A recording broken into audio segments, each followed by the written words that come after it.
Coming in at number 10, we have what is dark matter? There are several mysteries that the universe has brought us, like how did the universe start? What is at the center of the universe? And how is every dog a good boy? Another one on that list is what on earth is dark matter? Here's the thing, we can't even see dark matter. We just kind of know it's there. How does that work? Well, we see it interact with other things even though we can't see it. Now, how does that work? Well, I have no idea, and we're getting a little too deep into the science for me. But what I do know is that dark matter is supposed to make up more than 85% of all matter in the universe. Well, since there's so much of this stuff floating around in the universe, why is it so hard to find? This is like trying to find a good movie in the DC entertainment universe. Well, Shazam was pretty good. But back to my point. The reason that dark matter is hard to detect is because it doesn't interact with the electromagnetic field, or at least that's what people assume.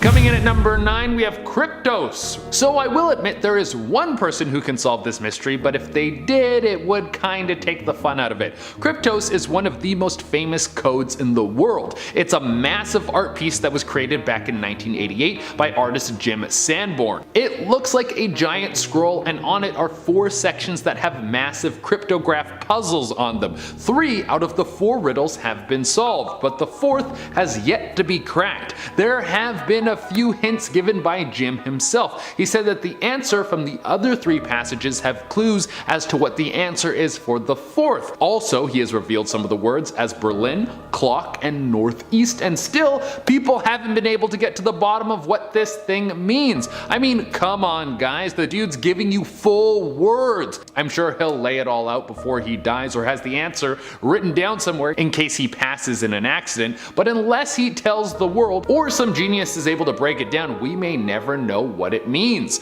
Coming in at number 8, we have Who is Anonymous? A group of global hackers who unveil some of the dirty secrets that are going on behind the scenes. Who are they? Well, we will probably never know. For those of you who don't know, Anonymous popped up back in 2003, and at first it was mostly just them trolling the Church of Scientology. But since then, Anonymous has become one of the most powerful social movements. Whenever there's a serious political event, you can bet that Anonymous will show up to leak some pretty serious information. They have been widespread supporters of WikiLeaks, and most recently, they were seen during the George Floyd protests. It's hard to tell which claims of Anonymous are real, since anyone with a V for Vendetta mask could claim to be them, but I wouldn't want to be on their bad side because it would seem there is no database that they can't get it into. They have leaked information connected to the police, military services, and even the former president Donald Trump. Coming in at number 7, we have Deciphering the Voynich manuscripts. If you haven't heard of the Voynich manuscripts, well, let me take you down a creepy rabbit hole that will leave you scratching your head and probably a little afraid to fall asleep. The exact date that the manuscript was written is unknown, but it's thought that it would have been created somewhere in the 15th century based on the type of paper it was written on. The origin is also unknown because it was written in a language that has never been seen before, but it's thought that this thing could have come from Italy. But the language or code that is used as text in this manuscript has never been deciphered, even though historians have been trying to figure out what's going on with this book since the 90s. There are illustrations of flora in the book, so it's thought that it could be some record of alchemy or potions. And of course, because it's written in an unknown language, people think it could be the work of the devil. In the end, the whole thing could just be a joke or a bunch of gibberish that some madman wrote down in his spare time. People could be working tirelessly to crack a code that means nothing, or it could be the greatest work of dark magic on the planet. I wouldn't worry about it though, because we're probably going to be long gone before someone ever figures this out. Coming in at number 6, we have the step geoglyphs. History has left us with so many mysteries that it's hard to keep up with them all. Whether we're talking pyramids, Mayan temples, or is Atlantis a real place? All of these things have us questioning reality. Well, throw the step geoglyphs on the list because they are a head scratcher. They were discovered back in 2007 by researchers who were trying to find some sort of ancient pyramid system in Kazakhstan, and what they found was just as bizarre. Markings left on the earth that span for hundreds of miles and come in all sorts of strange shapes. Some of them are large arcing lines and others look kind of like symbols that we would recognize today. The oldest of them was over 8,000 1,000 years old. The answer as to why they are there or which group of people made them is still a mystery. It's thought that some of the markings could have been left to track the sun and the stars, as many other civilizations have done similar things, but there still isn't enough information to confirm that, so we're going to jump straight to the most logical answer, which is aliens did it. That's the one that everyone likes to use to explain anything old and weird. Coming in at number 5, we have the lost city of Atlantis. Was this a real place? Was it the most technologically advanced place in the world? Does Aquaman live there and rule with an iron claw? There are some people who swear that Atlantis is a real place that succumbed to some sort of natural disaster and might hold the greatest treasure on the planet. There are other people who think that it's all just made up, and then there's a third group of people who just want to hang out with mermaids. Coming in number 4, we have how did they ruin Game of Thrones? Just a warning, there is definitely going to be some spoilers in this point, so if you don't want to see it, skip to number 3. Okay, here's a fun one, but how on earth did the most popular show on TV, a show that had people clamoring all over it, and was the cornerstone of our culture, just fizzle out into nothing like it almost never existed? Now there are some ideas as to how this could have happened. There are rumors that the directors rushed the final season, that HBO told them that they could take as much time as they wanted, but they got an offer from Disney to work on Star Wars, so they sped through the final season so they can move on to something bigger. Later, the final season of Game of Thrones was so disastrous that they lost the Disney deal. There were just so many unanswered questions. Why did Arya never use her superpowers? How did a dragon get killed so easily? Why did Euron Greyjoy always pop up in the right place at the right time? Why does Jon Snow never fight one-on-one with the Night King? What was Bran doing in the whole final showdown fight? Right now, we have no explanation for any of this. Coming in at number 3, we have the Copper Scroll treasure. A lost treasure is always a great way to get people interested in a mystery. You're telling me there's an untold amount of money somewhere, and it could be all mine with a little bit of luck and a lot of digging? Well, kind of. The treasure of the Copper Scroll was first revealed back in the year 1952. It was part of a great archaeological find in a series of caves next to the Dead Sea. The Copper Scroll is literally a massive piece of copper that is writing engraved into it. Man, to think there was a time when copper was less valuable than paper, so you'd write down all your information in a giant piece of metal. The Copper Scroll talks about a treasure of gold and silver so large that most people think it's a lie. The size of the treasure would maybe be the largest gold and silver reserve in the world. Now, there is some backing to this. At the time that this scroll was written, there was a Roman force that was controlling the area. The people didn't like this, and they were waging war against the Romans. Now, because of this, there could have been several wealthy people who didn't want their goods to fall into the wrong hands and decided that they would pool their resources to keep their moolah in the same place and safe. But the question still stands. If the treasure is real, where is it? Coming in at number 2, we have the ghost boats of Japan. Now this sounds like some sort of urban legend, but I will tell you that this is a very real thing, and it's one of the creepiest stories I've heard in recent years. The ghost boats of Japan have been washing up on the shores of northeastern Japan, and no one knows who sent them. They have all been wooden ships with no one on them. Well, no one alive has been on them. Every boat that makes contact with the shore has bodies in it. Sometimes it's just body parts, like a series of skulls were found on one boat. Other times it's a few bodies laid on top of each other, and the numbers vary every year. One year, 80 bodies were found in mysterious wooden boats that washed up on Japanese shores. Now, even though the exact breakdown on why this is happening is still a mystery, there have been some clues that have popped up along the way. One of the biggest is that there was some Korean writing on board of one of the ships and a torn piece of the North Korean flag. So it would be a good guess that North Korea is doing this. Why they would be sending ghost boats with dead bodies in them out into the water? Well, we still can't answer that.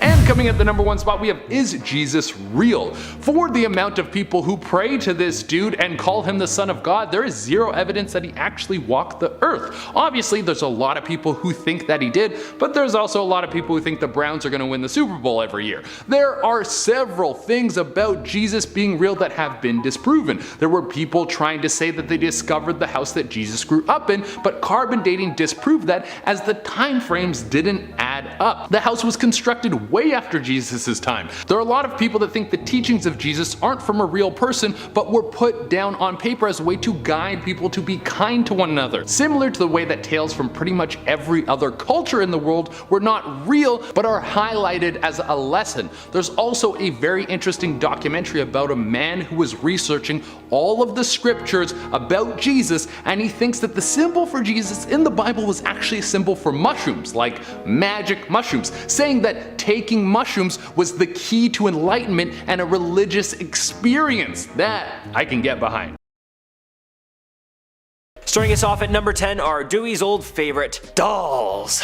Remember this one? Yeah, so in case you missed a few of our other Chernobyl videos, there are large piles of creepy, most likely possessed, burned up, radioactive dolls everywhere. Where are they coming from? Well, odds are most of these are actually coming from tourists and people looking to grab that one spooky and scary pic for the gram, but no one knows how this all came to be. It's hard to know if this started from actual dolls that witnessed the explosion or if someone just had the bright idea one day to start adding messed up dolls all over the exclusion zone. In the end, we will never know because unless you are a regular there at the exclusion zone, it's hard to distinguish which dolls have been there since day one and which ones are new additions. Either way, I hate all of it. At number 9, we have missing silver filters. Remember those pile of creepy dolls? Yeah, of course you do, it literally just freaking happened. Well, in addition to the piles of dead dolls, there are also piles of old gas masks everywhere, especially in one old school classroom. Some cheeky and hilarious, sick person even put some of these masks on dolls. Isn't that great? Anyway, what is mysterious about these gas masks is that these filters inside of all of them have been removed. And these filters contain just a small amount of silver in them, and what is most likely what happened is that looters came and took all of them. But what was done with the silver? No one really knows. If looters did indeed steal them, then I'm guessing that somewhere out there some people have radioactive jewelry or even silverware because they most likely sold it. It's hard to say, but if any of you watching have your own Geiger meters at home right now, I would check it out on anything silver in your home because you might just have a Chernobyl souvenir without even knowing it. At number 8, we have survivor immortality. While this one doesn't take place in Chernobyl exactly, it stems from Chernobyl. One Russian scientist who survived the explosion back in 1986 and 6 other Russian scientists have recently relocated to the small Greek island of Gavdos. There is some conspiracy though, because some believe that these scientists actually relocated to the island to become immortal.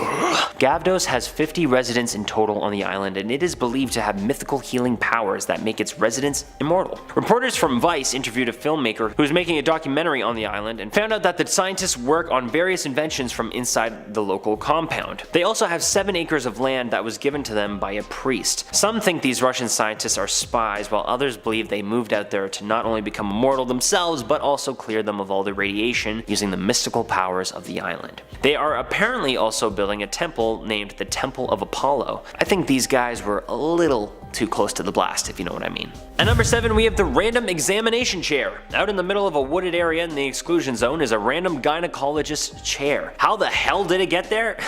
No one freaking knows. It can only be assumed that this chair was picked up by some local pranksters who went through the trouble of picking up this radioactive artifact and brought it to a random spot in the woods. But that is so much freaking work. I mean, guys, why? Aside from that, every other possibility is straight up terrifying. Maybe the blast blasted the chair out in the forest, but if it did, then why was there one of these chairs so close to a freaking radioactive reactor? See, it doesn't make any sense whatsoever. So it's just another unproven, less than appealing sight that can be found in the exclusion zone. At number 6, we have silhouettes. You may remember this one from one of my other Chernobyl videos too. The mystery here is we have no idea if these silhouettes are actually based on real people or if it's just a morbid art piece done by another Chernobyl creepy artist. New silhouettes show up all of the time, all over the town of Pripyat, and the only other mystery here is who is behind it. Is it one talented artist, or is it a group that has decided to take turns so no one ever gets the true answer? No matter what, these things sure do add to the creep factor of this ghost town, and I'm sure it's also a terrifying sight to see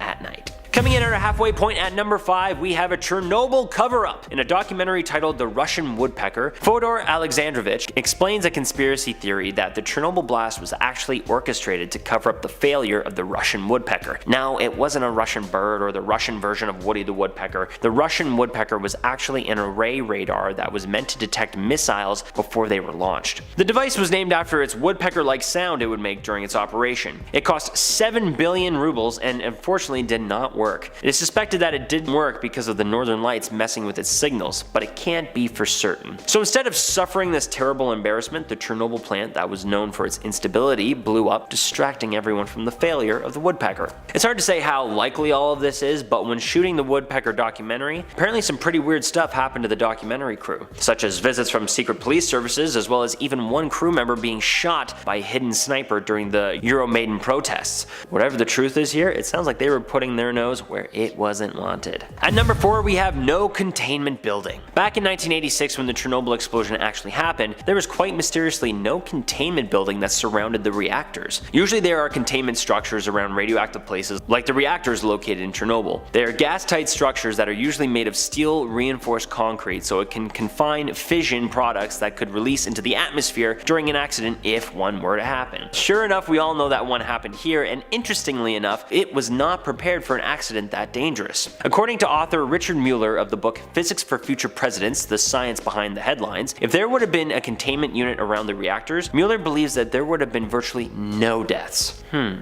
Interesting. I wonder if this coincides with any of the conspiracy of the Russian woodpecker as mentioned before.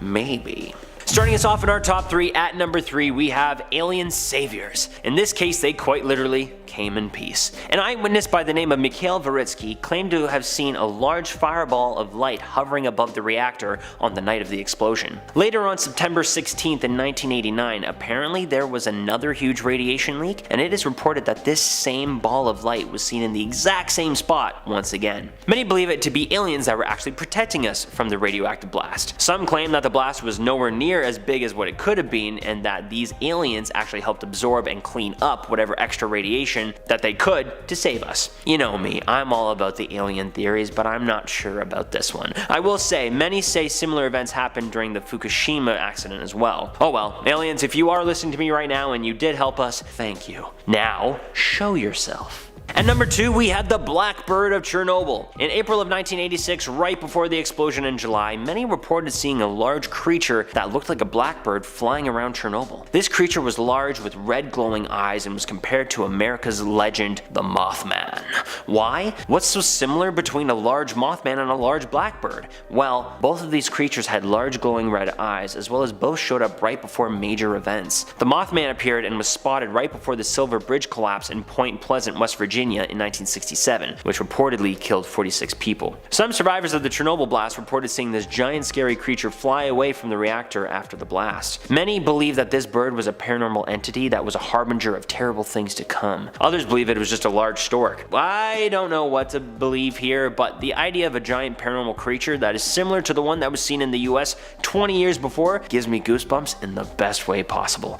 I love monster and ghost lore, which is what brings us to our number 1 spot. And finally, coming in at number 1, we have my favorite, ghosts. That's right, not just named a ghost town because it's abandoned, but also because there are many different spirits that are said to be found here. Andrei Karsukov, a nuclear physicist from New York, told one story after his visit to the area back in 1997. Karsukov reports that he went to the power station one day at 7:30 a.m. and visited the number 4 reactor in the sarcophagus. You know, the big containment unit structure that they should have had on there before the explosion? Yeah, that thing. Well, he could not go inside due to the high levels of radiation, but once he was down there, he could hear screams coming from the inside due to a fire. So what did he do? He ran upstairs to the control room to get help, and once he barged open the door, he was told that he was the first person to open that door in 3 years. He was also told that the only way in was where he was, and if someone came in after him, they would have tripped the alarm. So it was impossible for anyone else to be down there except him. There was also a floodlight that turned on and off at very strange moments, leading the crew to believe someone or something was in the building with them. But what was it? I don't know. You be the judge. Coming into number 10, we have Where is Cynthia? This is a very bizarre missing persons case that was also featured on US TV show Unsolved Mysteries. Cynthia Anderson was a legal secretary from Ohio in 1980. The 20-year-old loved crime and romance novels, but began having a reoccurring dream that an intruder entered her home.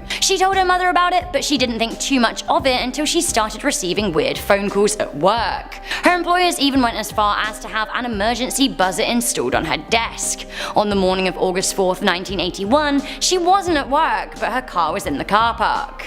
On her desk was a novel that she was reading, but the page was open on a passage that detailed an abduction. A month later, the local police started getting weird calls saying that Cynthia was being held in a basement, but wouldn't give any further detail. To this day, she's never been found, and that case is cold. Coming into number 9, we have Who Shot Tupac? But like, who? Tupac Shakur was one of the most famous rappers in the world when he was killed in Las Vegas in September 1996, nearly 23 years ago to the day. He was just 25 years old when he was gunned down in Vegas, having seen Mike Tyson and Frank Bruno fight, which must have been epic. As Tupac and his entourage stopped at a red light in the Flamenco Road and Koval Lane area, he was shot 4 times. He died 6 days later and was not in a state to identify his killer. Earlier that night, it was reported that the rapper had beef with the street gang the Crips. They could have had something to do with it, we'll just never know. A witness came forward, but then they were murdered in New Jersey, thousands of miles away, before they could even submit to further police questioning and identify a suspect. Of course, there are people out there that still believe Tupac is alive and living under a new identity. Perhaps we'll never know. Coming into number 8, we have the Children of Hamelin. So you guys may have heard of the Pied Piper, a little fairy tale with a pretty key moral at the end of it. Pay your bills, if not a bohemian musician will steal your kids. Right? Well, it turns out that there is more than just a lesson to this story. There is actually an 800-year-old unsolved mystery. You see, the Pied Piper of Hamelin was actually a real man, a piper dressed in exuberant clothing who turned up in Lower Saxony in the village of Saxon itself in 1284. According to church records, he did steal 130 children from the town who were never seen or heard from again. They were simply spirited away. But were they? We just don't know. Coming into number 7, we have Stonehenge. We're taking it back to my home country of England, but what is going on? What's going on with Stonehenge? I don't know. Stonehenge sits pretty in the Salisbury Plains in England and was laid out around 4,000 years ago at a time where transporting and lifting 50-ton sarsen sandstone and bluestone rocks was legitimately beyond human capability. Aside from the mystery of how it was built, we also don't know what it was used for. The main theory is that it was for some kind of religious worship, although there were far more cosmic suggestions. The structure is aligned with various celestial objects and has been the focus of pagan celebration, especially around the summer solstice. Archaeological digs have also suggested that a breed of giant cows were used either to assist in the construction or, were just chilling there, present, mooing. Cows are just so great. Does anyone ever just stop and think about cows? I love cows, even ancient giant cows. Cows! Moo. Recently discovered underneath the stone structure were 17 further mysterious ancient monuments, which just adds more mystery to the pile of mystery. It's a mystery sundae with a side of mystery and a mystery cherry on top. Coming in at number 6, we have the Zodiac Killer. The Zodiac Killer is one of the most elusive serial killers in modern American history. The mystery male murdered at least 5 people, but claims to be behind the deaths of up to 37 people. Despite no arrests, the California Department of Justice has maintained an open case file on the Zodiac murders since 1969. The Zodiac Killer murdered 3 women and 1 man, with 2 other male victims surviving. The killer claimed to have killed many people in the infamous ciphers, which were sent to the police. The Zodiac Killer was given their name as a result of the cryptograms sent to the police, which were a mystery unto themselves. One of those has definitely been solved, but the others not so much. The last known Zodiac murder was in the 1970s, so in theory the killer could be dead, or they could be living out their days among us, which is terrifying. So yeah, despite descriptions of the male killer at the time and many sketches of him, the case is unsolved and the murderer is, or was, at large. This is so mysterious. At number 5, we have the Texarkana Moonlight Murders. Who was the Phantom Slayer? Honestly, we don't know. The Texarkana Moonlight Murders were a series of very grisly killings that took place in Texas in the spring of 1946. 8 people were attacked over 10 weeks, with 5 of the victims succumbing to their injuries. A pair of survivors claimed that the killer was wearing a white pillowcase with eye holes cut out over his head. What a ghoul. All of the attacks happened to couples and took place on weekends. The murders sent the town of Texarkana into absolute panic, as I'm sure you can imagine. City inhabitants locked themselves indoors with guns, and it was kind of like scenes from the Purge out there. The Texas Rangers were even called in, and people started arming up and taking to the streets to try and catch the killer, but the assailant never struck again. At the time, the Texas Ranger captain saw that the criminal killer was, and I quote, a shrewd criminal who left no stone unturned to conceal his identity and activities. He was never caught. Coming into number 4, we have the dark deaths of Overton Bridge. I've never heard of a dog taking their own life until now, but it seems that there's a bridge in Dumbarton in beautiful, beautiful Scotland which is A, haunted, and B, has claimed the lives of many dogs. This makes me feel really sad. It seems that since the 1960s, nearly 100 dogs have leapt to their death from the bridge, falling 50 feet into jagged rock below. Why the dogs have jumped? We just don't know. Reportedly, they freak out and they leap.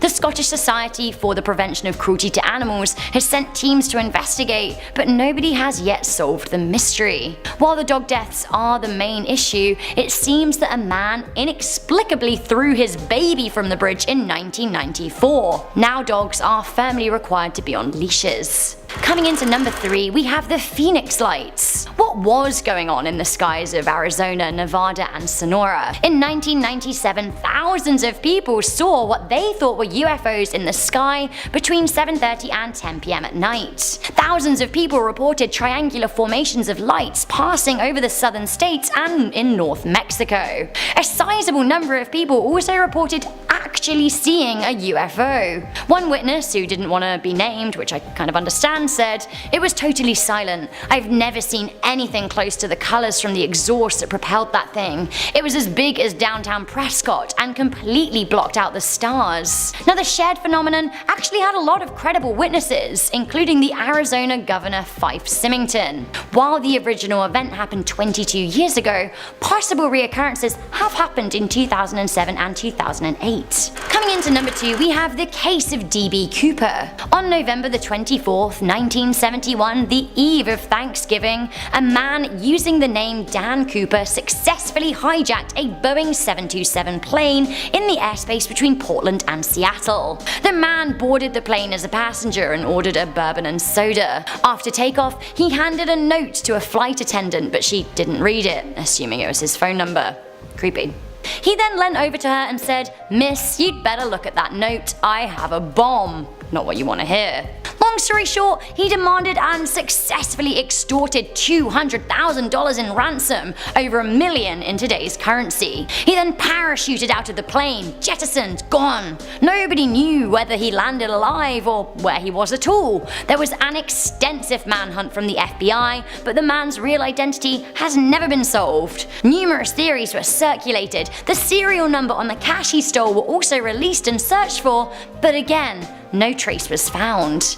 As of 2016, the investigation has been suspended and remains one of America's greatest unsolved mysteries. Finally, coming into number 1, a mystery of our age, we have the disappearance of flight MH370. Malaysian Airlines 370 disappeared on March 8, 2014, flying from Kuala Lumpur Airport to Beijing in China. The aircraft last made contact with air traffic control when it was over the South China Sea, less than an hour after takeoff, before then completely disappearing from their radar. The last words from Captain Shah were, "Good night, Malaysian 370. The plane was still tracked on military radar, which suggested that actually it deviated to cross the Malay Peninsula, until finally disappearing from radar altogether over the Andaman Sea. Oddly, no phone calls of distress or signals were sent out or anything like that. No word. Silence. The black box could have shed light on what happened, but it was never found. Neither neither was the plane or its wreckage, despite millions of dollars being spent on finding it. So what happened? Alien abduction? ISIS abduction? It simply disappeared into a parallel universe?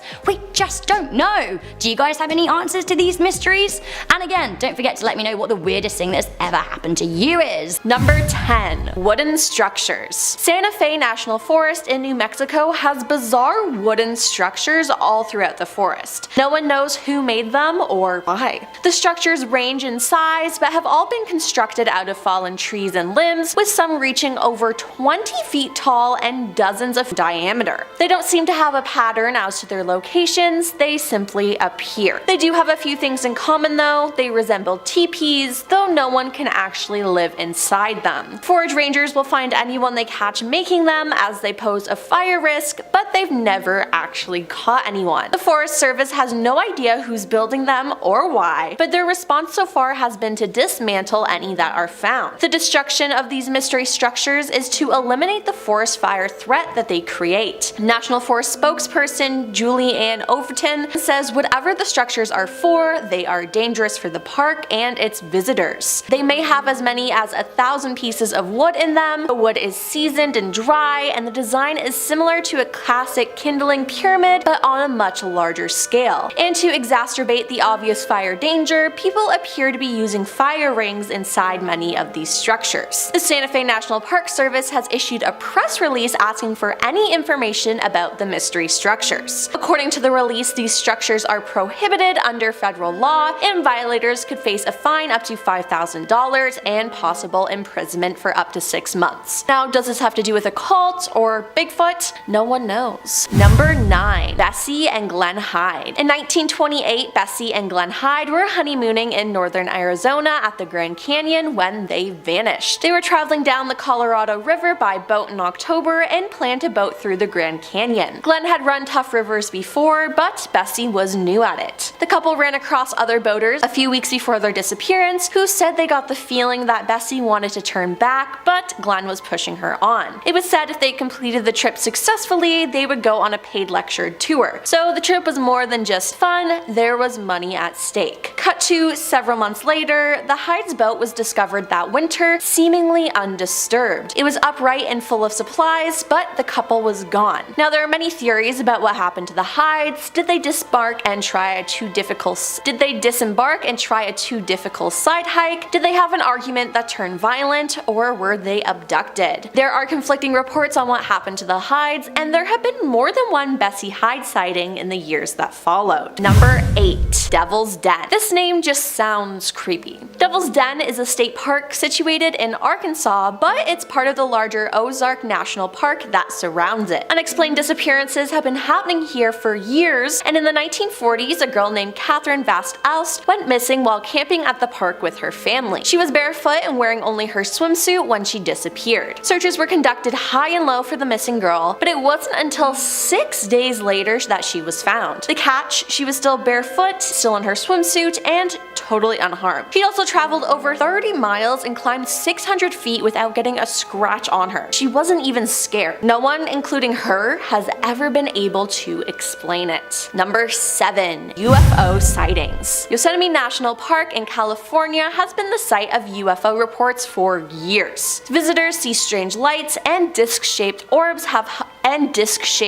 hovering in the sky. Usually they disappear quickly, but people have managed to capture photos and videos to back up their claims. In 2002, several people in different sections of the park saw a lighted disc fly across the sky. It disappeared within minutes, only to be followed by Air Force jets, who circled the area a while, then left. As far as anyone knows, nothing was found, but the pictures and videos remain proof that it was there, whatever it might be. Number 6. Missing park ranger. On January 13th, 1980, Ranger Paul Fugate disappeared from what should have been a routine hike in Arizona's Chiricahua National Monument. Paul, who was last seen heading out to do a trail check around 2 p.m., told a coworker that they could start closing duties without him if he wasn't back by 4:30 p.m. He was then seen starting down the trailhead, and that was the last any person spoke or saw him. His girlfriend alerted authorities, who undertook a search for him. They first assumed that he had been the victim of an accident, accident and was injured or stranded in the backcountry. However, as the investigation continued and no trace was found, suspicions began to rise. One park volunteer came forward to say that he'd seen Paul in a truck with two strange men, leading some to wonder if he had been kidnapped. Or some proposed he may have simply ditched his old life. Whatever the truth, no trace of Paul has ever been found since that day in 1980. To make things even more difficult, Chiricahua has 17 square miles of canyons, treacherous terrain, and wildlands. The search and rescue teams found absolutely nothing related to the park ranger. Number 5. Bennington Triangle. Paula Weldon was a student at Vermont's Bennington College and was familiar with the Green Mountain National Forest to the east of her college town. According to the Bennington Banner, Paula set off for the trail on December 1st, 1946, telling her roommate, "I'm off for a long walk," and she was wearing relatively light clothing. She apparently hitchhiked to the trail with local Louis Knapp, who gave a ride to a young woman matching her description. He dropped her off near the trail, and the last known person to see her was a watchman named Ernie Whiteman, who warned her about going into the cold landscape. Once it became clear that Paula had gone into the forest but hadn't left, a search was organized, but it was to no avail. Paula was actually one of 6 people who were reported missing near Bennington from 1945 to 1950. Their still unsolved disappearances helped them earn the nickname of the Bennington Triangle for the area. Number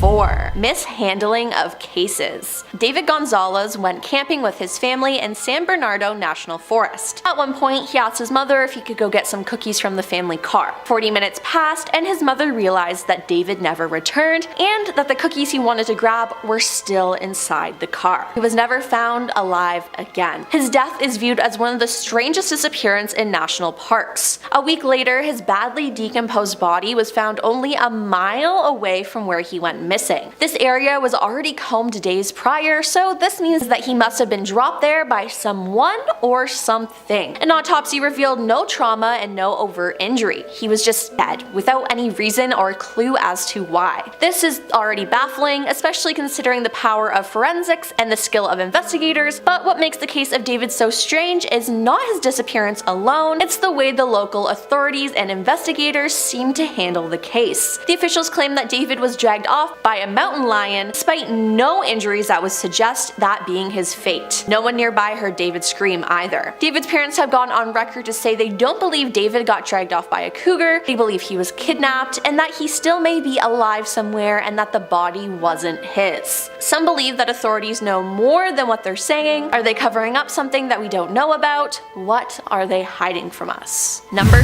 3. The missing family. 7.5 months after the Coden family was reportedly missing in 1974, police found their bodies. The Codens had gone camping in the Siskiyou Mountains in Applegate, Oregon over Labor Day weekend in 1974, but failed to show up for dinner at Richard Cohen's mother's house on September 1st. Media accounts from the time described their campsite as undisturbed, as if the family left abruptly. Investigators had later assumed that they had been abducted. Their bodies were then discovered in April 1975, about 100 feet from the campsite. Richard's body was found tied to a tree, while the bodies of his wife, son, and daughter were found in a cave with rocks sealing the entrance. Dwayne Lee Little, a criminal serving 2 life sentences, allegedly confessed to a fellow inmate that he ended the life of the Codens while on parole. But there was no conviction, and the case remains open. Number 2.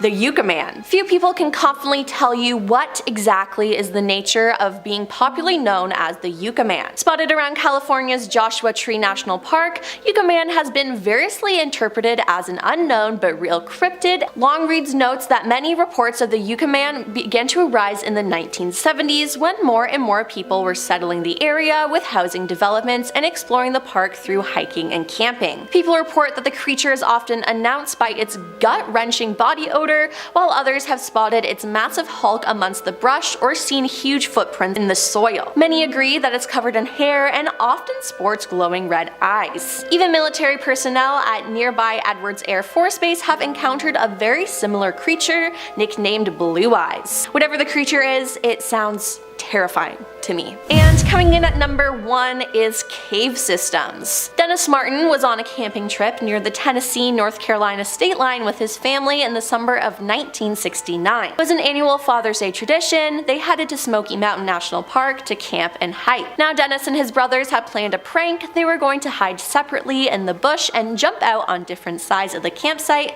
to scare them. They did the prank, but then they realized that Dennis was missing. Family, park rangers, and other hikers spread out to search for Dennis almost immediately, but he was nowhere to be found. That evening there was heavy rainfall, which is bad news when you're trying to track someone. The search for Dennis became the largest in National Park Service history. One of the people searching was Park Ranger Dwight McCarter, who had successfully tracked down hundreds of missing persons. Dwight was a seasoned tracker, and he was struck by the complete lack of any sort of tracks. Dennis seemed to have disappeared completely, leaving no trace at all. Now, people's disappearances at national parks have prompted people to question how a map of missing persons in the US lines up with America's largest cave systems. Are these people disappearing and being taken to these caves by cave people, animals, or some sort of creature? The mystery still remains, but I think caves are the best place to look for our answers. Coming in at number 10 is Lawrence Joseph Bader. At the time of his disappearance in 1957, Bader was in some hot waters financially, in trouble with the IRS, and with a wife who was due any day with the couple's fourth kid. Bader was overwhelmed by the world around him and believed there was only one thing he could do. So one night in '57, after paying the premium on his life insurance policy, Bader packed his suitcase, kissed his wife, and said he was going on a fishing trip. Next, he rented a boat, despite being warned there was a dangerous storm heading his way, and sailed off. The next day, the boat was found washed up on the shore, empty, with no sign of Bader or his luggage. After an investigation that proved fruitless, Bader was declared dead, and his family was devastated, but went on to live their life without him for the next 8 years. That was until his niece ran into a strangely familiar man who looked just like her supposed to be dead uncle. The man denied being who she thought he was, but later fingerprints confirmed that the man who went by the name Fritz Johnson was indeed the long-lost Lawrence Bader. But there was a twist. Bader, or Johnson as he now went by, had no recollection of his former life, and appeared to have suffered amnesia. But now found alive, his former wife was required to repay the life insurance and break off her engagement with the new beau since she was Catholic. Some say the amnesia was all an act, but he also had a sizable brain tumor that others believed could have caused the memory loss. Either way, it's a wild story. Coming in at number 9 is Timothy Carney. While on his way to work in September of 2004, Timothy realized he was running a little late and called his employer to let him know. But when he never showed up, his colleagues began to feel worried. Then later, after his car was found abandoned, family and friends of the 25-year-old began to fear that he may have been kidnapped, and began renting billboards pleading for his safe return home. Sadly, no such calls with his whereabouts were ever made, and eventually the case went cold. But 7 years later, the family got the strangest news, that their son's missing persons case had been cleared from the national database as he had finally been found. However, after a brief moment of relief, they were next informed that Timothy was not interested in speaking with them, nor would he permit that his location be revealed. While no one is quite sure exactly what he was doing while hiding out for 7 years, due to the fact that he's declined to go into detail, his parents suspect he got wrapped up with a local church that has on more than one occasion been accused of cult-like behavior. If that's true, he certainly wouldn't be the first victim of a cult that convinced its victims to stay away from their family. However, Timothy has allegedly denied the claims that his disappearance had anything to do with that. So really,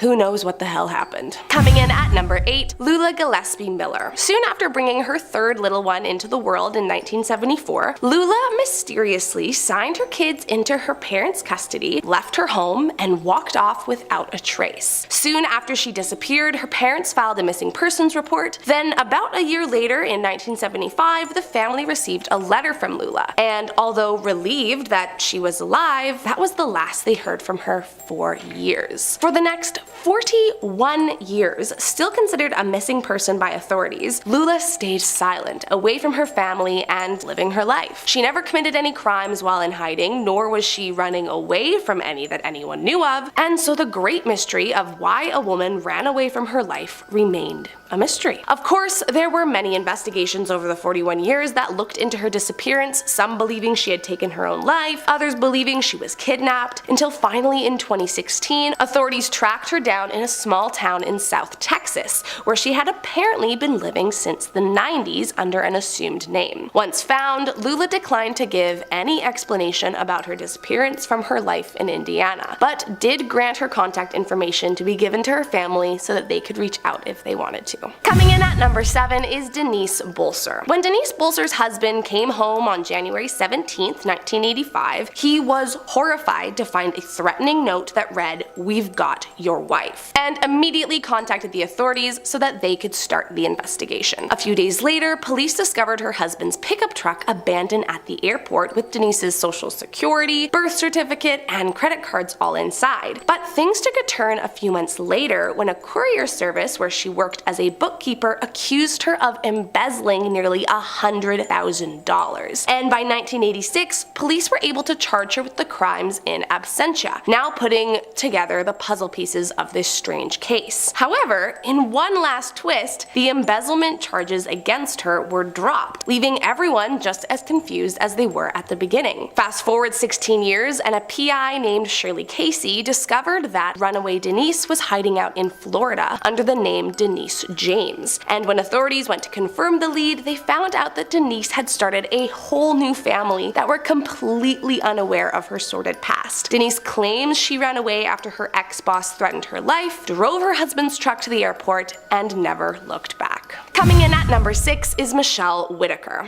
After being dropped off at a truck stop by a friend in August of 2002, Michelle vanished into thin air. At first, it was believed that her friend may have had something to do with her disappearance until one of her co-workers, Heather, disappeared 1 month later. Unaware of the connection with Michelle at first, police immediately focused on Heather's boyfriend, Jonathan Vick, who happened to be a suspect from a previous unsolved SA case. But once they realized the connection between Heather, Michelle, and Jonathan, they began to feel worried that they had a homicide case on their hands. Police began looking for any sign that Michelle still could be alive, but her credit report and social security showed no activity for years, and although they didn't have any proof yet, they began to really worry that Michelle had been killed. Then in the summer of 2008, 6 years after Michelle disappeared, a woman was watching an episode of Forensic Files, and was shocked to see one of the victims of a killer featured on the episode was none other than her next door neighbor. Confused, she called the police to let them know that she was in fact alive and living in Oregon. In August of 2008, police officially announced that Michelle had been found alive, apparently completely unaware that she had been the subject of a killing investigation. But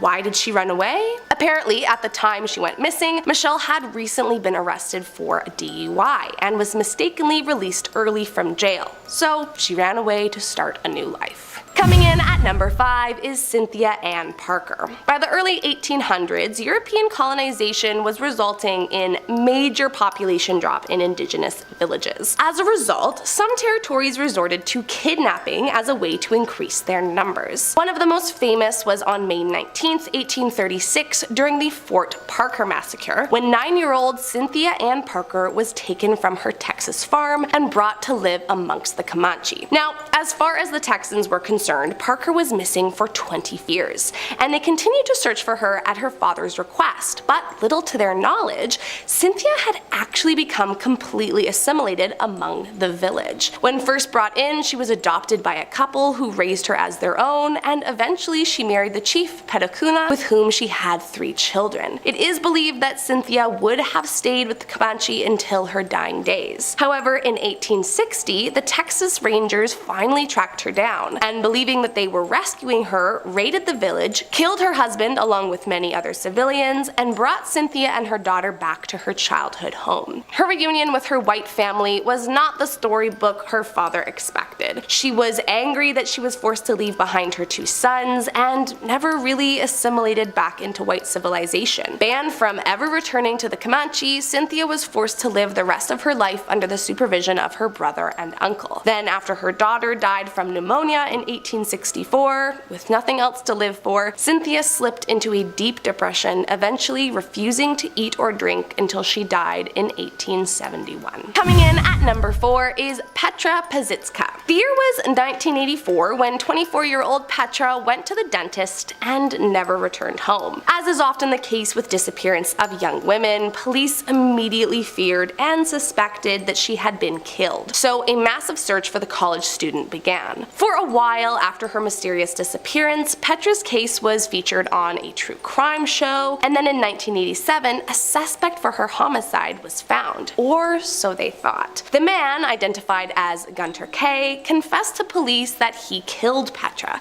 as well as another teen girl in the same part of Germany. Frankly, the police had no reason to believe he was lying, and even after he withdrew his confession, it was still believed he was the killer. By 1989, Petra was officially declared dead, and for the next 26 years, the world believed she died at the hands of Gunter K. That was until 2015, when a woman named Mrs. Schneider called the police after her apartment was robbed, but when she was unable to produce any ID, she eventually fessed up to being the missing woman. Evidently, she had managed to escape out of the public eye by never opening a bank account, or getting her driver's license, or a social security card, but because she hadn't actually committed any criminal activity, she couldn't be charged with anything. To this day, Petra refuses to explain why she went into hiding, and police say she was not interested in providing the public or her family with any further information. Coming in at number 3, B.K. Doe. In 2004, a Burger King employee discovered a naked man covered in fire ants sleeping next to one of the dumpsters in the alleyway. Disturbed and worried, the employee immediately called the police, who took the stranger to the hospital. Once admitted, hospital staff tried to get information from him, but he was unable to recall his name, so he was entered into hospital records as Burger King Doe. As the days went by, BK, as he was referred to, began to recall some things. He knew he had 3 brothers, and he knew his birthday was August 29, 1948. But still, his actual identity remained a mystery to him and everyone around him. Years went by, and he eventually named himself Benjamin Kyle and began living a new life. At one point in time, he was actually on the FBI's missing persons page, which was the first time the Bureau had ever put a missing persons report out for someone whose location was known. He even appeared on an episode of Dr. Phil. But no matter what Benjamin did, he began to lose hope that he would ever figure out who he really was. But incredibly, in 2016, a genealogist came to the rescue. As it turns out, Benjamin was actually William Burgess Powell, a man who had been missing since 1976. However, the mystery did not end there. Even though he now had a name, there was still a huge gap. He had already been a missing person for 28 years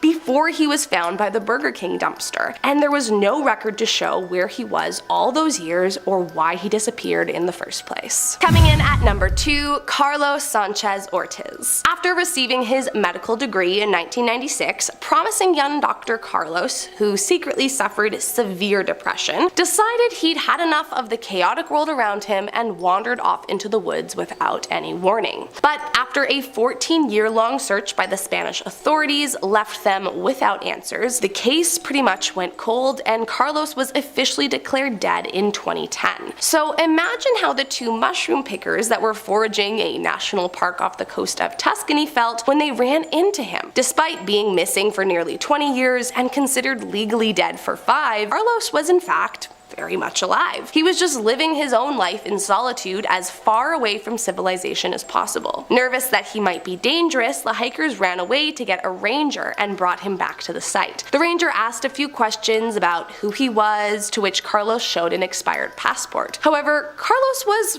not looking to be found. In fact, he was quite annoyed and mentioned he was now going to need to move his camp so as not to be discovered by anyone else. And last up in our number 1 spot today is JC Duggard. On the morning of June 10th, 1991, 11-year-old JC was walking to the bus stop when a suspicious gray car pulled over and tased her until she was unconscious. This tragedy, of course, ensued a giant investigation, as well as multiple search parties, but as days turned into weeks and weeks turned into years, local authorities began to lose hope. Meanwhile, JC was, in fact, alive, chained up in Philip and Nancy Garrido's shed in the backyard. terrified and assaulted daily by her captor. At the time, Philip was on parole from a previous essay and kidnapping charge, but despite multiple visits from his officers, the backyard was never searched, and JC remained hidden from the public. For the next 18 years, she was a prisoner, forced into bearing and raising two of Philip's offspring, and eventually gave up all hope of escaping her living nightmare. But one day in 2009, Philip, who I should also mention was a self-proclaimed evangelist, brought his and JC's daughters on an excursion to Berkeley, attempting to organize a religious event on the campus. But the event manager felt that something was off with the man and how the girls were acting around him, so she got campus police to run a background check. It didn't take long before they figured out his history, and with that, his parole officer was immediately contacted. Thankfully, Dugard was rescued from her prison in the backyard, and the disgusting people that kidnapped and tortured her were sentenced to a lifetime in prison. Here. Starting off in our number 10 spot, we have the Loveland Frog. As someone who is not from Ohio, this is probably the most famous of all the Ohio urban legends I came across. The Loveland Frog is an urban legend that originated in Loveland, Ohio in the 1950s, and according to the legend, a group of local men spotted a humanoid, frog-like creature near the Little Miami River. They claimed that the creature was about 4 feet tall, had leathery skin, and webbed hands and feet. Over the years, there have been several reported sightings of the Loveland Frog, including one in 1972 by a police officer named Ray Shockey. Shockey claimed that he saw a strange creature. It's so funny that his name is Shockey and that he saw like a strange what is more shocky? You know what I mean? Shockey claimed that he saw a strange creature on the side of the road while on patrol. When he got closer, he saw that it was a creature with leathery skin and frog-like features. Shockey drew his gun and fired at the creature, but it quickly ran away and disappeared. The legend of the Loveland Frog has become a very popular topic among paranormal enthusiasts and cryptozoologists. Some believe that the creature could be an undiscovered species of amphibian or reptile, while others think it could be a hoax or a misidentification of a known animal. Regardless of its origins, the legend of the Loveland Frog has become a part of Ohio folklore, and the creature has become an iconic figure in the world of cryptozoology. In our number 9 spot today, we have Ohio State Reformatory. Also known as Mansfield Reformatory, this spooky place is a former prison located in Mansfield, Ohio. It opened in 1896 and it closed in 1990. The prison is known for its very violent history and inhumane conditions, with reports of harm, bad conditions, and overcrowding. The prison is also rumored to be haunted, with many visitors reporting strange occurrences such as cold spots, unexplained noises, and ghostly apparitions. One of the most famous ghosts said to haunt the prison is that of Helen Glatke, the wife of a former superintendent who died in a car accident outside of the prison. Her spirit is said to still wander the prison, often appearing in the chapel or the administration area. Another famous ghost is that of the ghost in the tower, believed to be the spirit of a former inmate who died in a tragic accident while working in the prison's bell tower. Visitors have reported hearing his screams and seeing his ghostly figure in the tower. The prison has been featured in several films and TV shows, including The Shawshank Redemption and Ghost Adventures, which of course only worked to further popularize its reputation as a haunted location. In our number 8 spot today, we have the Lake Hope Furnace. The Lake Hope Furnace in Ohio has a dark and haunting history that has given rise to many tales of paranormal activity. The furnace was built in the mid-19th century to process iron ore mined in the area. Many workers lost their lives due to the dangerous working conditions, and the furnace was shut down in the early 1900s. Over the years, visitors to the area have reported strange occurrences, including unexplained noises, sudden drops in temperature, and ghostly apparitions. Many believe that the spirits of the workers who died at the furnace still haunt the area. One of the most famous stories associated with the Lake Hope Furnace is that of a ghostly woman in a white dress who is said to wander the grounds. Legend has it that the woman was the wife of a worker who was killed in an accident at the furnace. She is said to be searching for her husband's lost wedding ring, which she believes is still somewhere on the property. Another ghostly tale is that of a former worker who is said to have lost his life here but was never able to leave. Visitors have reported seeing his spirit coming by the furnace in order to light it. While he carries a lantern in one hand, if anybody gets too close to him, it's said he vanishes into the darkness. In our number 7 spot today, we have the Werewolf of Defiance. The legend of the Werewolf of Defiance in Ohio dates back to the early 1800s. According to the story, a man who lived in the woods near Defiance was rumored to have transformed into a werewolf on nights of the full moon. Local residents claimed to have heard howls and seen a large wolf-like creature lurking in the shadows. Some even reported close encounters with the creature, which was said to be larger and more ferocious than any normal wolf. Despite numerous attempts to hunt the creature, the werewolf was never caught. The legend of the Werewolf of Defiance continues to be a popular topic of discussion in the area, and many believe that the creature still roams the woods to this day. Whether the Werewolf of Defiance was a real creature or simply a product of local folklore remains a mystery. In our number 6 spot today, we have Satan's Hollow. Satan's Hollow is a drainage tunnel located in Blue Ash, Ohio, and it has been long rumored to be the site of supernatural activity. According to legend, the tunnel was once used by a group of Satanists who performed dark rituals and sacrifices within its walls. People who have ventured into the tunnel have reported seeing strange symbols and hearing ghostly whispers. Some have even claimed to have witnessed apparitions of demons and other supernatural beings. The legend of Satan's Hollow has attracted many curious visitors over the years, and some have reported strange experiences such as unexplained temperature drops and sudden feelings of unease. Despite warnings from authorities and the dangers of the tunnel itself, and the fact that the tunnel is technically private property, many continue to seek out the site in search of thrills and scares, looking for the creature behind the most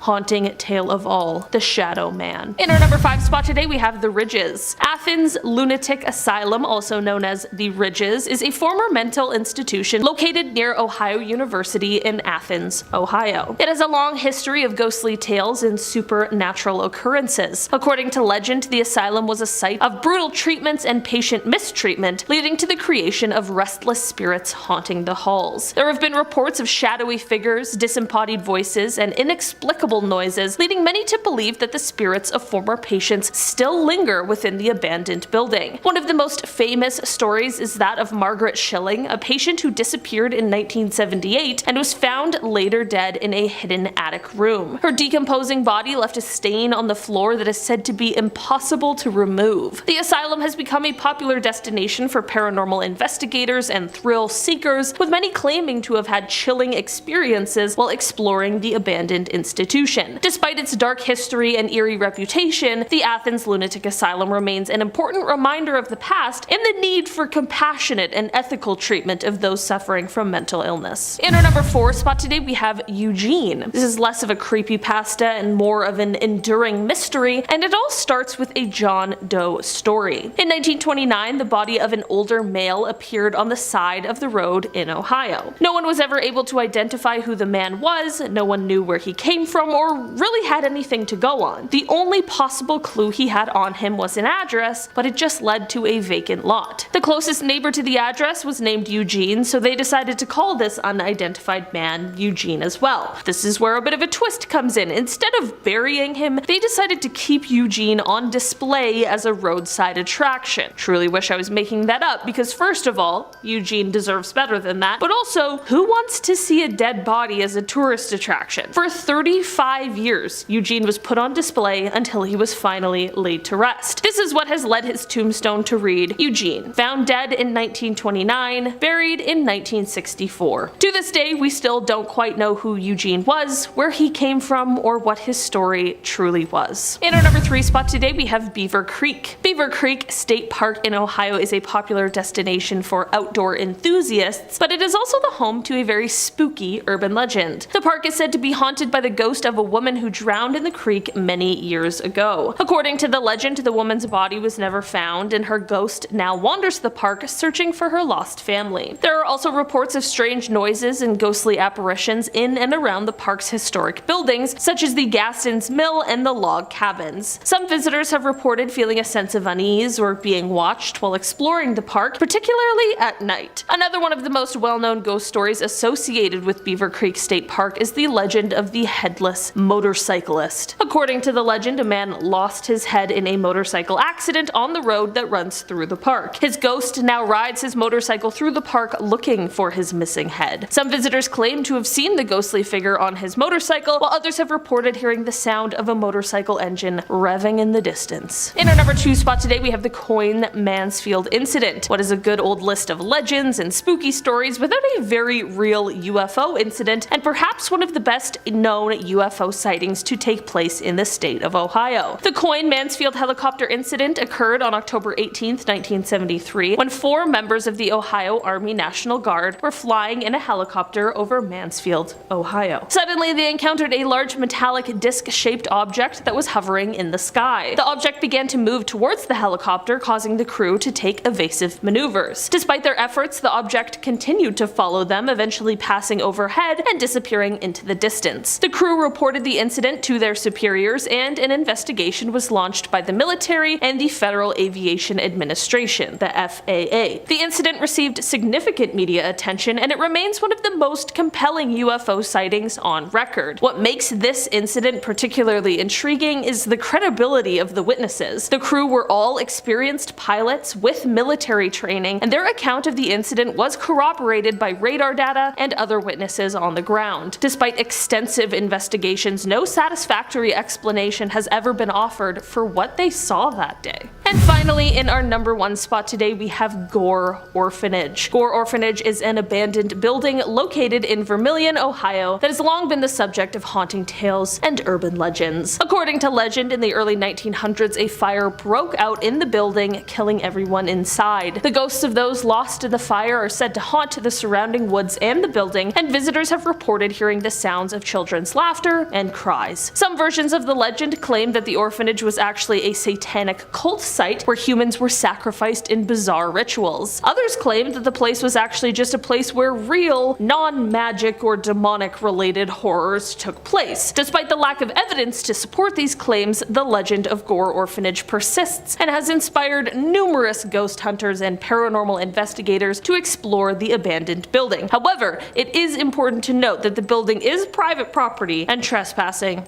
is illegal, okay? So don't say I didn't warn ya. Starting off this list in our number 10 spot, we have Pine Gap. Pine Gap is a highly secretive Australian intelligence facility located in the remote desert of the Northern Territory, approximately 20 kilometers southwest of Alice Springs. The facility is jointly operated by the Australian government and the United States government's Central Intelligence Agency, better known as the CIA. It is believed that Pine Gap is primarily used for the interception of signals intelligence, including satellite imagery and communications from various locations around the world, but at this point in time, no one is really sure. That is because Pine Gap has long been shrouded in secrecy, and its operations have been the subject of much speculation and controversy. There have been allegations of illegal activities taking place at the facility, including surveillance of Australian citizens and involvement in controversial US military operations. Despite this, the Australian and US governments have consistently denied any wrongdoings, and little is known about the true nature of the activities taking place at Pine Gap. The facility remains one of the most mysterious and secretive military installations in the world. Number 9. Door to Hell. Yep, you heard that right. Door to Hell. Many people believe this giant crater in Turkmenistan is a gateway to hell, and I can't say that I really disagree. It's essentially a 230-foot wide pit with glowing red flames and is surrounded by miles of sand. It's said that this place is a natural gas field that collapsed in 1971. To contain the spread of the methane gas, geologists set it on fire, and it has been continuously burning ever since. Now, many cultures and philosophies around the world believe in the existence of the underworld, and while there are many places believed to be gateways to the underworld, the door to hell might just be the closest resemblance to this place. To this day, the crater is still burning, and no one really knows why. In our number 8 spot today, we have the Yamantau Mountain Complex. The Yamantau Mountain Complex is a highly secretive and heavily guarded underground facility located in the Ural Mountains of Russia. Its purpose and functions are shrouded in mystery, and the Russian government has actually never officially acknowledged its existence. It is believed to have been built during the Cold War as a nuclear weapons storage facility and command center. There is an above-ground town called Mezgor, and that town is super secret and off limits, so much so that people aren't even allowed within the vicinity. And this is all thought to be because this town might be holding holding the complex underneath it. The underground complex is said to cover an area of over 400 square miles with many tunnels and underground facilities. Its exact purpose and current use remain unknown, with various theories and speculations ranging from a bunker for the Russian government and military leaders to a storage facility for advanced weapons and technology. Some have even speculated that it could be used as a launch site for missiles or a secret laboratory for biological weapons research. Despite many attempts by outsiders to uncover the truth about the Yamantau Mountain complex, the Russian government has remained tight-lipped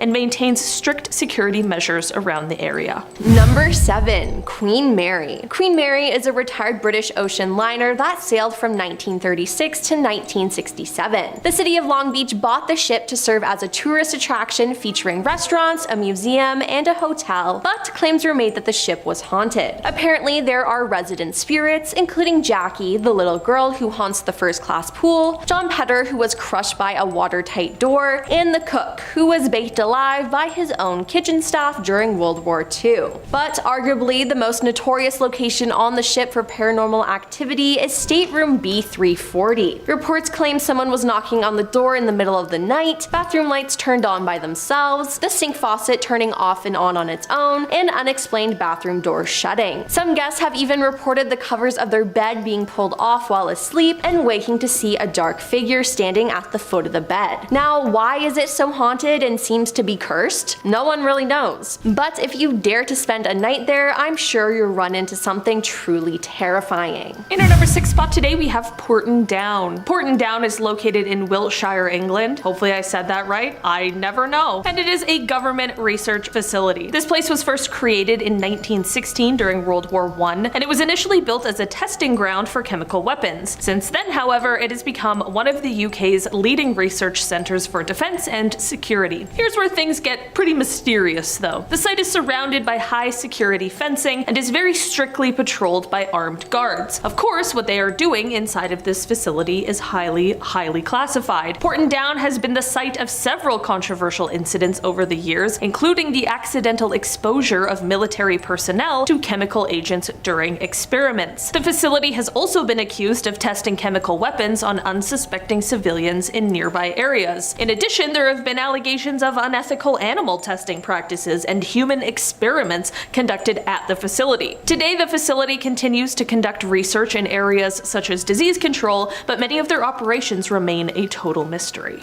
Number 5. Okigahara Forest. The Okigahara Forest, aka the forest in Japan where people take their lives, is just as terrifying as it is tragic. In front of the entrance of the forest reads, "Think carefully about your children, your family, and your life is a precious gift from your parents." Every year, hundreds of people go here to end their lives, and the number of deaths here can be estimated from the data collected by the local police through the annual campaign. But how many corpses are recovered annually from here is never disclosed. Why people come and end their lives here is still a mystery, but according to an ancient legend, once in Japan, when people were unable to maintain themselves, they were left in this forest where they all died of starvation. It's believed that the ghosts of these dead people hunt for a new soul daily. It's also said that the mournful spirits of those who took their own lives still linger in the woods. Folklore claims they are vengeful, dedicated to tormenting visitors and luring those who are sad and lost off the paths. Japanese astrologers also believe that the reason for the deaths in the forest is due to the power of the strange forces living on the trees, which carry out such incidents. So why so many people feel the need to end their lives there will never be known, and it's such a tragedy. In our number 4 spot today, we have the Raven Rock Mountain Complex. The Raven Rock Mountain Complex is a highly secure military installation located in Pennsylvania in the United States, and it is often referred to as the quote, underground Pentagon. The facility, also known as Site R, was built during the Cold War as a backup command center for the Pentagon and was designed to ensure continuity of government operations in case of a nuclear attack. The complex is located inside of a mountain and has a vast network of underground tunnels, facilities, and backup power systems to keep the facility running in case of a disaster, and it is even equipped with communication systems, medical facilities, and living quarters to support personnel in the event of an emergency. Basically, it is everything someone would need in the event of the absolute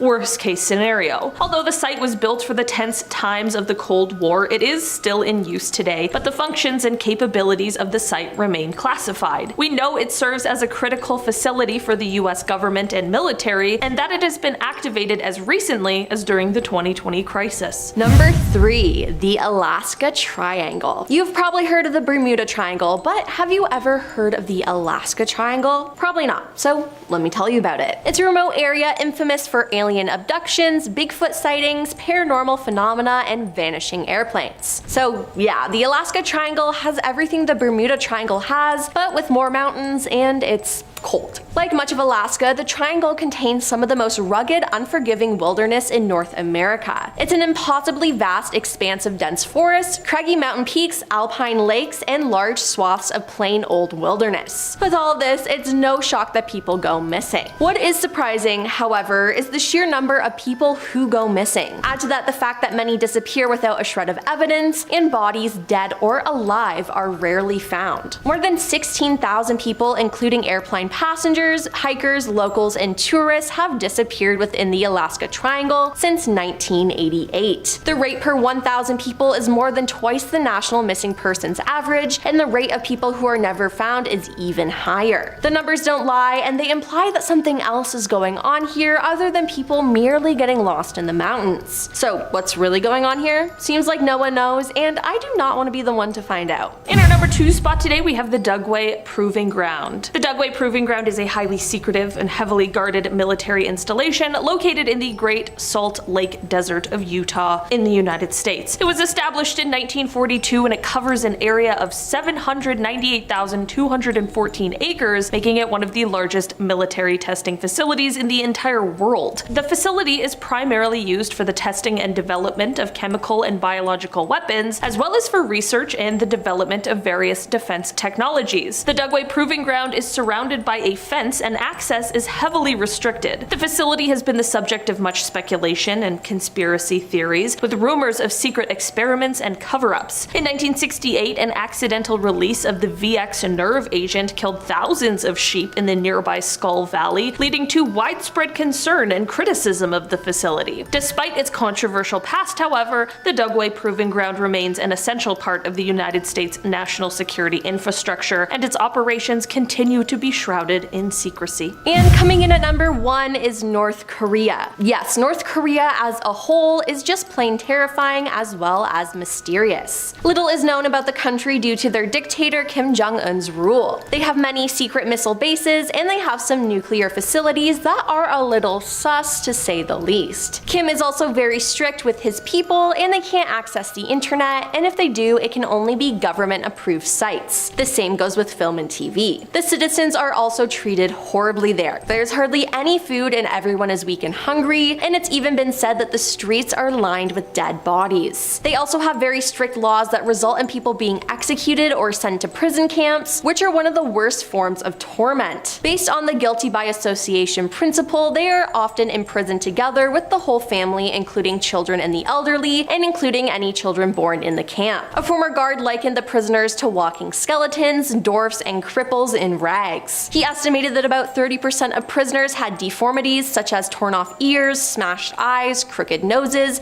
and faces covered with cuts and scars resulting from beatings and other mistreatments, and that these people were still forced to work. They had to do hard physical labor in agriculture, mining, and inside factories from 5 a.m. to 8 p.m., followed by ideological re-education and self-criticism sessions. The prisoners are forced to sleep in a room with 80 to 90 people in 30 square meter flea-infested rooms, are only occasionally allowed to use the toilet, one for about 300 people, and may only take a shower after several months. No one should have to live like that, and it's horrible. And that's the stuff we do know. Kim is so secretive, I fear that we don't know the true horrors of what goes on in North Korea. Starting off this countdown, we have the HMS Sea Serpent. In August of 1848, the crew on the HMS Daedalus was sailing in the South Atlantic when they spotted this terrifying creature. According to the ship's captain and several members of the crew, they claimed that the monster was 60 feet in length, with 4 feet of his head raising out of the water.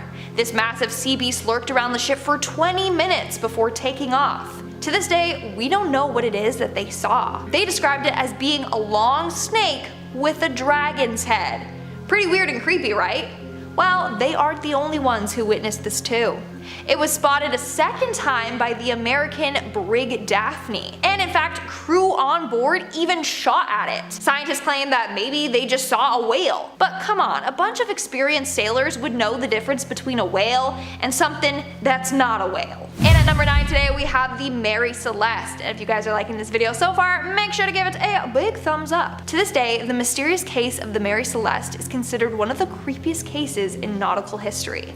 Basically, in 1872, the Mary Celeste was found abandoned in the middle of choppy waters.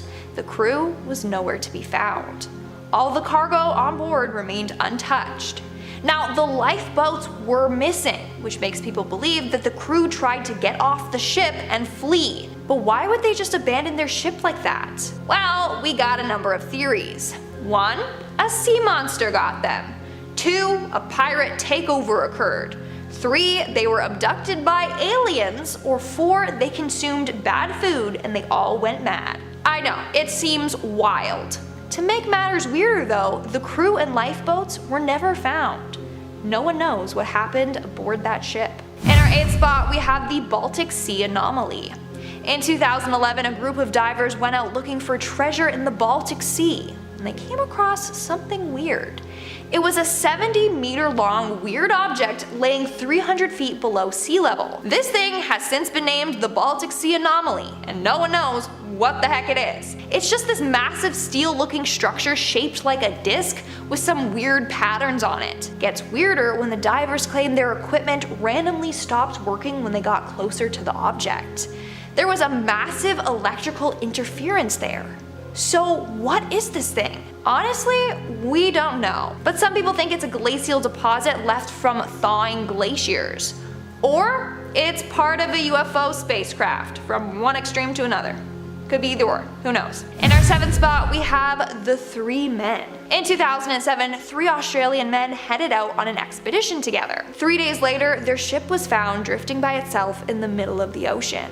The men were nowhere to be found. That's not all. On the ship, they found knives all over the cabin floor, as if there had been a fight and people were scrambling for weapons. What happened to these men still remains a mystery to this day. But of course, we got the theories. One is that they got into a devastating fight and they all ended up dying. Or 2, their propeller became snarled in a fishing line. One dude went to go free the line but then fell into the ocean. The second dude tried to save him and then fell in as well, and then so on with the third guy, or who even knows. Okay, we don't know for sure, that's just a theory. The only thing we do know is that this case is pretty creepy. Moving on to number 6, we have the Kraken. So it may just be that the Kraken is real, but it's not what we think it is. In fact, the legend of the Kraken was thought to have been born after a number of sailors spotted giant squids while sailing. So the Kraken might actually just be giant squids. In 1870, a giant squid washed up in New Zealand. Legend goes that it was as tall as the top of a ship's main mast, and it could easily take over a ship by wrapping its tentacles around the hull and crushing it. Is this true? Who knows? But no one believed that giant squids were real until around 2005. That's when scientists caught a photo of one. Then in 2013 they got a video of one. Now they believe there are millions of giant squids out there. The mystery here is, what beast did the sailors encounter in 1870? Was it a ginormous squid, or was it a kraken, or is a squid a kraken? Who even knows, okay? There's just so many questions out there that we need answers to. We're now at our 5th and halfway mark with the cursed shipwreck. Back in the early 2000s, a natural gas company was laying pipeline in the ocean when they came across a shipwreck. Nowadays, this shipwreck is considered cursed or haunted. Let me explain why. So after the shipwreck was discovered, a team was sent down there to check it out. But everything that could go wrong did. First, the exploration sub malfunctioned right as it was getting ready to explore the wreck. Then the Navy sent a research sub down there and it literally self-destructed upon entering the water. Then over the course of a couple of years, other attempts have been made to explore the ship, but those have gone wrong as well. None have been successful. So now it's believed that this ship is cursed and doesn't want anyone entering it. In our 4th spot, we have the disappearing submarines. In 1968, 4 different submarines all mysteriously went missing. As a result, people believe that this can no way just be a coincidence. Something was out there sinking these subs. The subs were the USS Scorpion, the Soviet submarine K-129, a French submarine Minerve, and the INS Dakar. In fact, the French sub and the INS Dakar disappeared only 4 days apart. The French submarine has still never been found. What's weird is that it disappeared only an hour away from its port, so you think they'd be able to track it down, but nope. So what are the odds that 4 massive submarines go missing the exact same year? What could have caused this? We'll probably never know. In our third spot, we have Sylvester Butler Jr. Apparently a number of people mysteriously vanish off of cruise ships each year. Most of them have never been found. Today, let's look at the weird case of Sylvester Butler Jr. In May of 2017, Sylvester boarded a cruise ship headed to the Pacific Islands. While on board though, the crew noticed he was acting weird. He kept to himself, barely talked to anyone else, and housekeeping claimed that he never unpacked his bags. The only charge on his bill was the occasional soft drink he would order to his room. Also, every time the cruise made a stop, he never left the ship. Then somewhere between Fiji and the final port Sydney, crew noticed that he was missing. No one knows what happened to him. And the ship's CCTV footage revealed nothing. It's sad, but theory goes that Butler jumped off the ship and took his own life. Apparently he suffered from a chronic genetic kidney disease, so maybe he wanted to end his suffering, but we don't know for sure. On top of that, I believe that his body was never found. Coming in our second spot today, we have the Stronsay Beast. The Stronsay Beast is the name given to a massive carcass that washed ashore on Stronsay Island on September of 1808. At first, people thought it was just the body of a shark, but this creature had paws instead of fins. So then people were hella confused. Not only that, but it was 55 feet long. But part of its tail was missing, so clearly this thing was even bigger than that. This beast was described as follows, and I quote, "Its flesh was described as being like coarse, ill-colored beef, entirely covered with fat and tallow, and without the least resemblance or affinity to fish. The skin, which was gray-colored and had an elastic texture, was said to be about 2 inches thick in parts." End quote. Not only that, but its bristles glowed in the dark when wet, and the contents in its stomach were red. So what is this beast? The Natural History Society of Edinburgh believes that it is a sea serpent of some sorts. Maybe the Loch Ness Monster or its long-lost brother, who knows. And in our number 1 spot today, we have the Orang Medan. So this next mystery is pretty freaking creepy, I'm not gonna lie. It's gonna keep you up at night. So in 1947, 2 American ships received a distress call from the ship the Orang Medan. The SOS call was from a crew member that stated everyone on board the ship had died. Then all of a sudden, his SOS ended with his last message being, "I die." When the ships arrived, they found the ship completely unharmed. The entire crew, including a dog on board, had died. Everyone had a terrified look plastered on their face. No one knows what happened to the ship. Theory goes though that maybe they were exposed to some dangerous gas and died.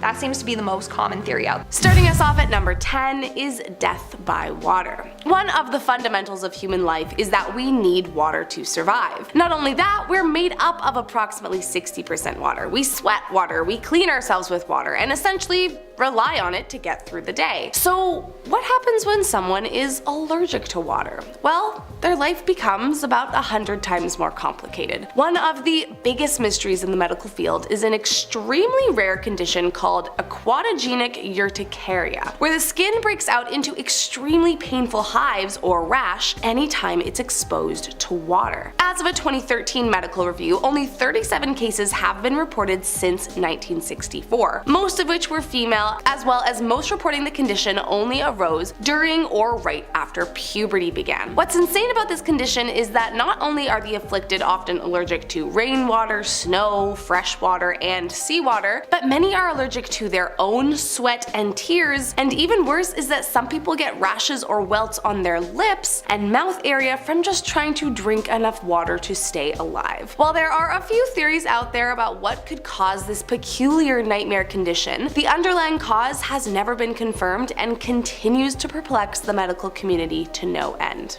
Coming in at number 9, stone tears. When Chandy was 15, she woke one morning feeling like there was something stuck in her eye. To her surprise, when she went to go and look in the mirror, there was a small stone in her eye, appearing to be coming from her tear duct. Ever since that day in July of 2021, Chadney and her family say that the young girl has cried stones out of her eyes several times a day, every day, and no one has any clue why, or frankly how, this could be happening. Allegedly, in just the 2 months since the ordeal began, Chadney collected nearly 70 stones that had fallen out of her eyes. The family lives in a small rural village in India, and they don't have much money to send her to specialists, but have posted videos online to try and get help for their daughter. According to the doctors that weigh in, there is no known existing condition that could be associated with this, so it's definitely disturbing, especially considering that from what anyone can tell, nothing seems to be out of the ordinary in her actual eyes. Now, truth be told, there are some doctors out there who think it could be a hoax, but nothing has been confirmed, and honestly, no one really knows what is going on.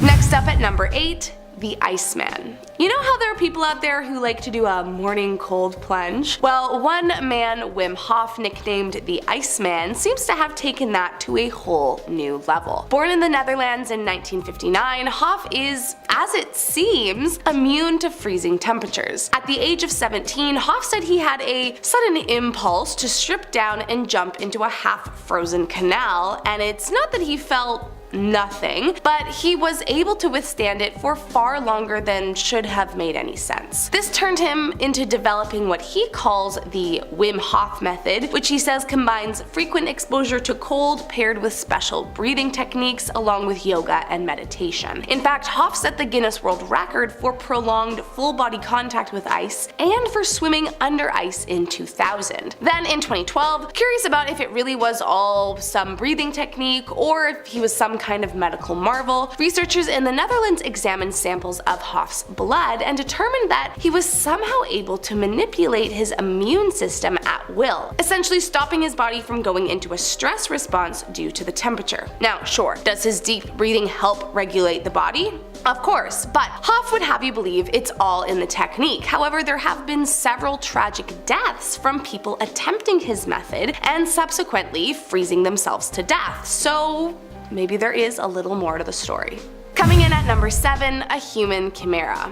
Due to the nature of how lives are brought into this world, if there's one thing that is never up for debate, it's generally the biological mother of a person. However, one woman named Karen Keegan found herself in the most bizarre and baffling situation. In 2002, Karen was in need of a second kidney transplant after her first one failed, so she underwent genetic testing with her family to see if any of them would be a match and able to donate her. So imagine Karen and her doctor's surprise when the test suggested that genetically, while all her children were siblings, she was not the biological mother of 2 of the 3 children she brought into the world. Her doctor assumed this had to be a mistake, and so they tested once more, but strangely, the results were the same. As it turns out, Karen was a chimera, which is a person composed of 2 genetically distinct cellular lines. Essentially, it turns out that the DNA in her blood was different from the DNA in her ovaries, a phenomenon that her doctor hypothesized came from 2 eggs that were fertilized very early on and fused together when Karen was a fetus in her own mother. Okay, so maybe this one isn't a totally unsolved medical mystery, but you have to admit it's pretty wild. Next up at number 6, foreign accent syndrome. Imagine waking up one morning and suddenly talking in a completely different accent than you have your entire life. While some people might think that you're doing a bit, believe it or not, there is an actual mystery called foreign accent syndrome, or FAS, where the very thing can happen. Most famously was the case in 1941 when a Norwegian woman suffered a traumatic brain injury during an air raid and suddenly and uncontrollably began speaking with a strong German accent. But others include an American woman who suddenly spoke in a mixture of Australian, Irish, and British after a car accident, as well as an Australian woman who suddenly spoke with a French accent after going to sleep with a headache. For a while it was regarded as a psychological disorder, however it is now associated as more of a neurological one, usually onset by head trauma or a stroke. But the part that scientists have not been able to wrap their brains around is how on earth people can seemingly speak in an accent they have never been exposed to.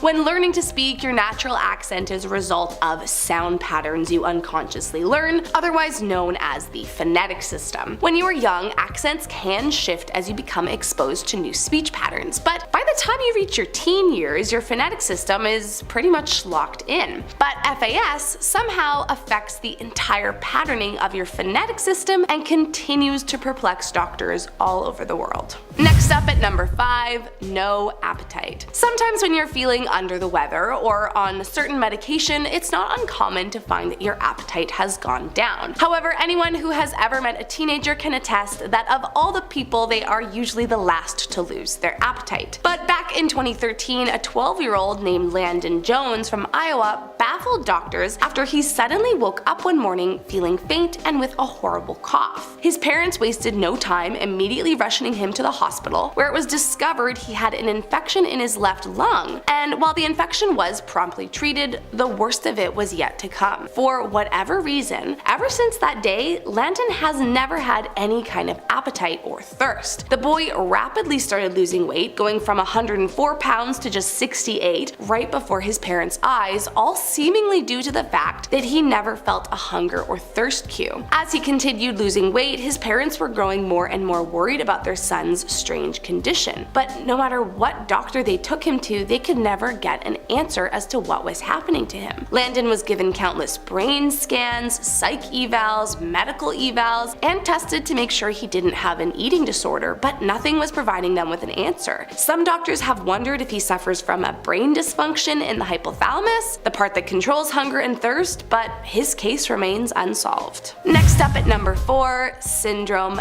X. When Brooke Greenberg was born in 1993, she weighed a mere 4 pounds and had a hip dislocation. Luckily, the hip issue was fixed through a surgery, and although 4 pounds is generally revered as small for a newborn, she was premature and nothing else seemed off, so from what doctors could see, she appeared to be perfectly healthy. However, things started becoming mysterious around the time she was 4 or 5 years old, as her parents and doctors noticed that Brooke appeared to have stopped growing. As the years went by, Brooke remained virtually unaged, a phenomenon that confused every single medical professional that her family seeked out. By the age of 20, she still looked the same as she had when she was 4 years old, measuring less than 3 feet tall and weighing only about 16 pounds. And it wasn't only her appearance that had stopped progressing. Brooke communicated as an infant would, giggling when happy, crying when sad, and continued to wear diapers. Interestingly, the only thing that continued to grow as normal were Brooke's hair and nails. The family took her to endless specialists over the years looking for answers to their daughter's condition, but each one was just as perplexed as the next. Some simply said not to worry and that she would catch up, while others prescribed growth hormones, but nothing ever seemed to help their daughter grow. Doctors were completely stumped by this poor girl's condition, calling it Syndrome X, and ever since her death at the age of 20 in 2013, specialists have yet to come up with an explanation. Coming in at number 3, eyes shut. When Natalie Adler was 17, she awoke one morning to find that her eyelids were mysteriously swollen. While this was definitely alarming to Natalie, she didn't initially think much of it. Maybe it was allergies or something along those lines. However, next thing she knew, the condition was only getting worse. Her eyes started to become so swollen that she eventually wasn't able to open them up at all. Even stranger was that it began developing into an inexplicable cycle where they would spasm shut for 3 days, and then they would open for 3 days, and it did that for 13 years. By the time she was 30, doctors were still at a loss for what was causing her rare condition. A condition that is so rare, in fact, that it doesn't even have a name. And even after hundreds of tests, they are no closer to understanding her condition. Over the years, Natalie has undergone several surgeries, none of which have proved successful, however said that she does get Botox injections to help keep her eyes partially open, although she continues to suffer from random bouts of blindness each month. Although doctors have yet to come any closer on how to cure her condition, she continues to see eye specialists, hoping that one day her medical mystery will be solved. Coming in at number 2, twins. There are lots of different kinds of perplexing conditions that have popped up in the medical world over the years, but one of the wildest has to be the story of Sanju Bhagat. Most of his life, Sanju had been incredibly self-conscious about his large stomach, which he described as once being so big he appeared to be 9 months pregnant. What's even more shocking is that for whatever reason, he never received any kind of medical attention for his protruding belly. That was until one day in 1999 when Sanju began to experience shortness of breath and was rushed to the hospital. When he got there, the doctors assumed Sanju had a large tumor in his abdomen and rushed him into the operating room to remove it. However, instead of an enormous tumor they expected, they could not believe their eyes when they opened him up and found the remains of a half-formed twin that had been living inside of him the last 36 years. The condition, called fetus in fetu, is incredibly rare, having only been documented 90 times in medical literature throughout history. As it turns out, when Sanju had been in the womb, his twin had become trapped inside and essentially became a parasite. Most that suffer this condition do not live long, often not even surviving inside their own mother, so doctors were completely flabbergasted and unable to explain how this man had lived 36 years with the twin inside of him. And last up today in our number 1 spot, no pain. While most of the time we try to avoid it since you know it hurts and it isn't fun, knowing that you are in pain is actually really important because it helps you keep from getting more hurt. Like when you burn your arm on the 400-degree oven rack and it hurts like hell, so you immediately move your arm away. Or maybe you break your ankle and it obviously hurts, so you stop walking, thus hopefully stopping you from making it even worse. So with that in mind, imagine a life where nothing was telling you you were in pain. Well, that's exactly what Gabby Gingras has had to deal with her whole life. Now 23, Gabby has never felt a semblance of pain her whole life. As a little one, her parents said she would chew her hands until they looked like raw meat, but would never cry, and it was then that they knew something was not right. Then a few years later, Gabby scratched herself blind in one eye and had to wear goggles to sleep until she was old enough to understand her condition. As a kid, she routinely, unwittingly injured herself, once knocking out all of her teeth, another time getting second-degree burns from standing too close to a radiator, and even broke her own jaw but had no idea for several weeks. Even seemingly small things like weather conditions don't faze her. She has to be reminded to wear a coat in the winter so she doesn't get frostbite, or stand in the shade in the summer, as she's completely unaware of how to gauge temperature. Her condition is called hereditary sensory autonomic neuropathy, or HSAN, and while there is no cure, and the cause of the condition remains a big question mark to medical professionals, with proper support and learning from an intellectual perspective what can be dangerous, most people can thankfully live a totally normal life. Starting us off at number 10 is the Devil's Bible, also known as the Codex Gigas. Back in the 13th century, there was a monk who was sentenced to be walled up alive because he broke his sacred vows. Obviously, this guy wasn't a fan of dying, so what did he do? He promised the monastery that if they let him live, he would write a book that would contain all human knowledge in a day. Yikes, that might be worse than death. In order to fulfill his promise, he sold his soul to the devil himself. Supposedly, this Devil's Bible contained a complete Latin translation of the Bible and multiple other texts, such as medical formulas and even instructions for performing exorcisms. This book was created using more than 160 animal skins and apparently takes 2 people just to lift it. Although, mysteriously, this book became a bit lighter because 12 pages are actually missing. Rumor has it, these pages contain satanic rituals to summon the devil himself. Of course, there is no way in knowing unless we read it for ourselves, so if any of you hardcore readers out there get a chance to take a peek, let me know in the comments. Coming in at number 9 is the Nazca Lines. Most of us have heard of crop circles before, but what about the Nazca Lines? The Nazca Lines, just like crop circles, are actually named geoglyphs. Now, what is a geoglyph? A geoglyph is a large design produced on the ground and usually formed by clastic rocks, stones, stone fragments, and gravel or earth. The Nazca Lines were first discovered in the 1930s when pilots were flying over the Nazca Desert in southern Peru and came across these massive drawings. The ancient Nazca civilization made up these drawings consisting of animals, humans, and plants around 2,000 years ago. There are said to be over 100 of these drawings spanning a total of 50 square kilometers. And while many can identify who and what created these massive drawings, no one alive actually knows the reason behind them. Scholars theorize that these were massive signs to give incoming sailors directions, or that they were a way to communicate with those above us. Dun dun dun!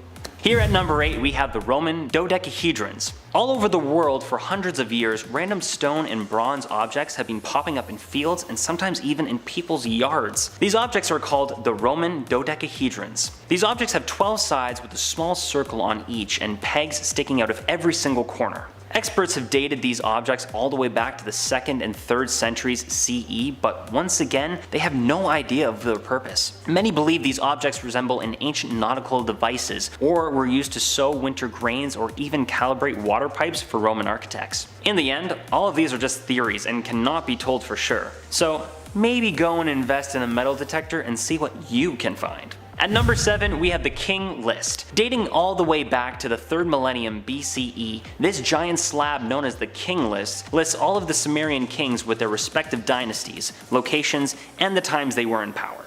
This may not seem like much of a mystery to you, but the mystery isn't the list of the Sumerian kings on the slab, but what is actually included in the list of kings. There are mythological events inscribed on the slab, as well as the events of the Great Flood and the tales of Gilgamesh, meaning that the stories from the Old Testament could indeed be true and that the kings included on the list were actually gods or demigods. Hopefully all that power didn't go to their heads. At number 6 we have the Antikythera mechanism. Back in 1900, a group of sponge divers discovered a shipwreck in the Mediterranean dating all the way back to 70 to 60 BCE. These divers salvaged 3 pieces of bronze making up what is now known as the Antikythera mechanism. This shoebox-sized artifact stunned scholars for over a century due to the fact that the object's gears and internal mechanisms were far beyond any of the known Greek tech of the time. Some even believe that this object is proof of ancient aliens' visitations to Earth. Although in the late 20th century, X-rays showed that the object is designed to track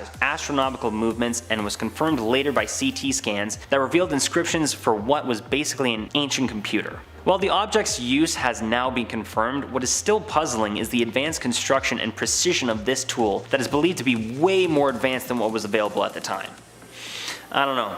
If you ask me, I say aliens. At number 5 we have the stone spheres of Costa Rica. Ever since the 1940s, scientists have been digging up these ancient mysterious spheres in the Dicus Delta of Costa Rica. Originally discovered by agricultural forays by the United Fruit Company, small stone spheres ranging from a few centimeters wide to 2 meters in diameter and weighing over 16 tons have been popping up everywhere in the Dicus Delta. Every single one of these spheres is man-made and made up of an igneous stone known as granodiorite. Many of these stone spheres have been moved to high-profile locations throughout Costa Rica, and some are even now privately owned. Everyone seems to love them for their decoration, but the coolest thing about them is that absolutely no one knows why, how, or who made these strange objects. Seems to be a common theme, huh? At number 4 we have the bog bodies of Northern Europe. Ever since the 18th century, hundreds and hundreds of well-preserved human bodies have been discovered in the peat bogs of Northern Europe. Some of these bodies have been dated all the way back to 8000 BCE. Some of you may be familiar with the famous Toland Man, who was discovered back in 1950 by 2 Danish farmers in a small town in Denmark. The Toland Man is believed to be from the pre-Roman Iron Age of the 3rd century BCE. His body was so well preserved that scientists were able to look at the contents of his stomach to determine where he lived. Now, I know what you're thinking. Dewey, this sounds amazingly gross and cool, but where's the mystery, my dude? Well, I'm glad you asked. All of the bodies that have been found have no explanation as to why they were placed in the bogs, nor why this way of disposal would be utilized. There are only speculations that these people were either sacrifices or social outcasts who were fated to meet their doom. Wow. And I thought high school kids were mean. Coming in at number 3 is the underwater ruins of Japan. Just under the surface off the coast of Yonaguni-jima is Japan's very own Atlantis. First discovered back in 1995, divers and researchers believed the findings to be nothing more than just a series of weird rock formations that included straight lines and right angles. Later, there were researchers that discovered a large stone gateway, carved stairways, and streets to huge vaulting towers. Many believe the underwater mystery to be the fallen city of the Jomon people. Experts believe that the city didn't fall into the sea like other fabled underwater cities, but actually slowly submerged over thousands of years. It is believed that this site could hold secrets and answers to all of the other theorized underwater cities around the world, such as Atlantis. Now, we could continue to theorize, or we could just believe that Aquaman starring Jason Momoa is actually a documentary and he currently does live in the ocean. I could see it. At number 2, we have the Piri Reis map. In 1929, this old map was found in the Sultan's palace in Istanbul, Turkey. A legendary commander of the Ottoman fleet by the name of Piri Reis, who lived from 1465 to 1553, is the author of the map. Reis's map is extremely precise. So precise that it actually includes the continent of Antarctica. But wait, hold the phone. Antarctica wasn't discovered until 1773 by British Captain James Cook.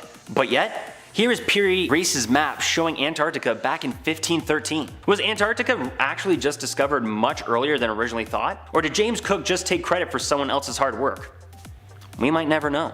Finally, coming in at number 1 is the infamous Big Daddy Stonehenge. In case you've been living under a prehistoric rock for the last few thousand years, you've probably heard of Stonehenge. Stonehenge is a giant prehistoric monument that is located in England and dates back to 3000 BC. The monument consists of a ring of standing stones all weighing around 25 ton, originally from a quarry located 25 kilometers or 15.53 miles away from the current monument. Not one person knows how these ancient people could have moved these massive stones without the use of a wheel or pulley, or why they were even formed in the first place. Is it an ancient observatory? Healing place? Did ancient aliens create it as a landing pad? We may never actually know.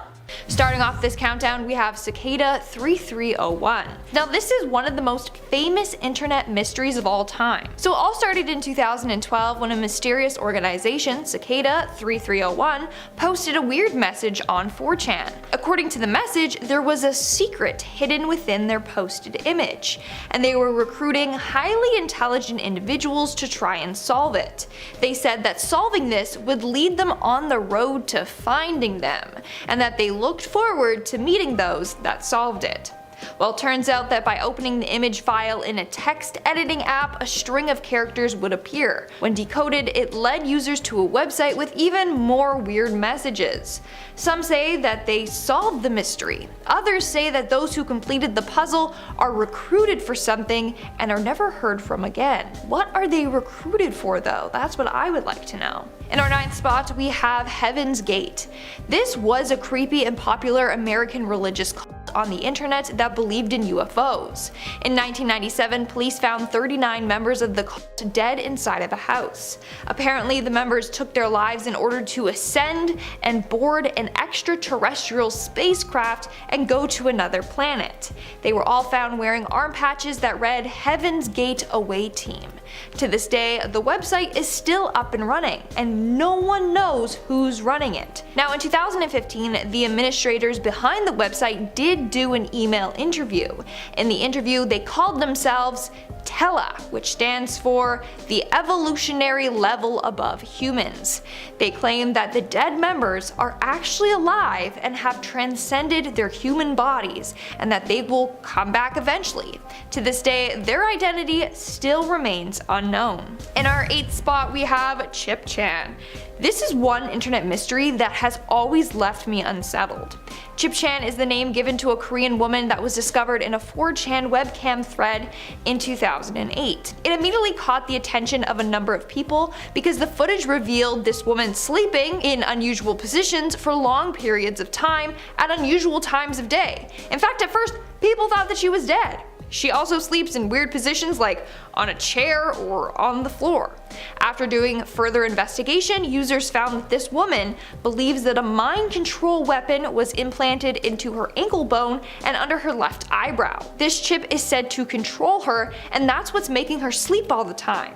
She also claims that she is being held by a corrupt officer named P, and that she installed these webcams into her home so that she can see what happens to her when she's sleeping.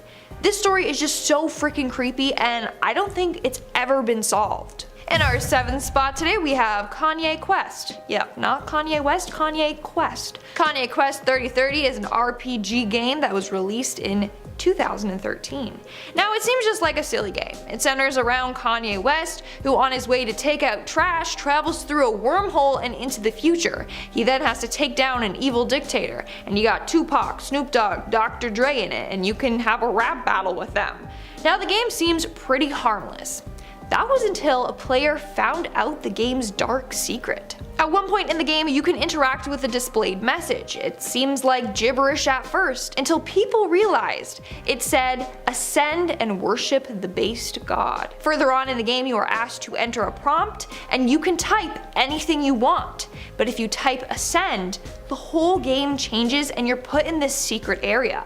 Eventually, players got to a screen that congratulated them on being an open-minded and curious thinker. They then instructed the player to not tell anyone about what they found. It then asks if you wish to participate. If you click yes, then they give you instructions on an exercise that you need to complete. Furthermore, players discovered a QR code that led to a now defunct website.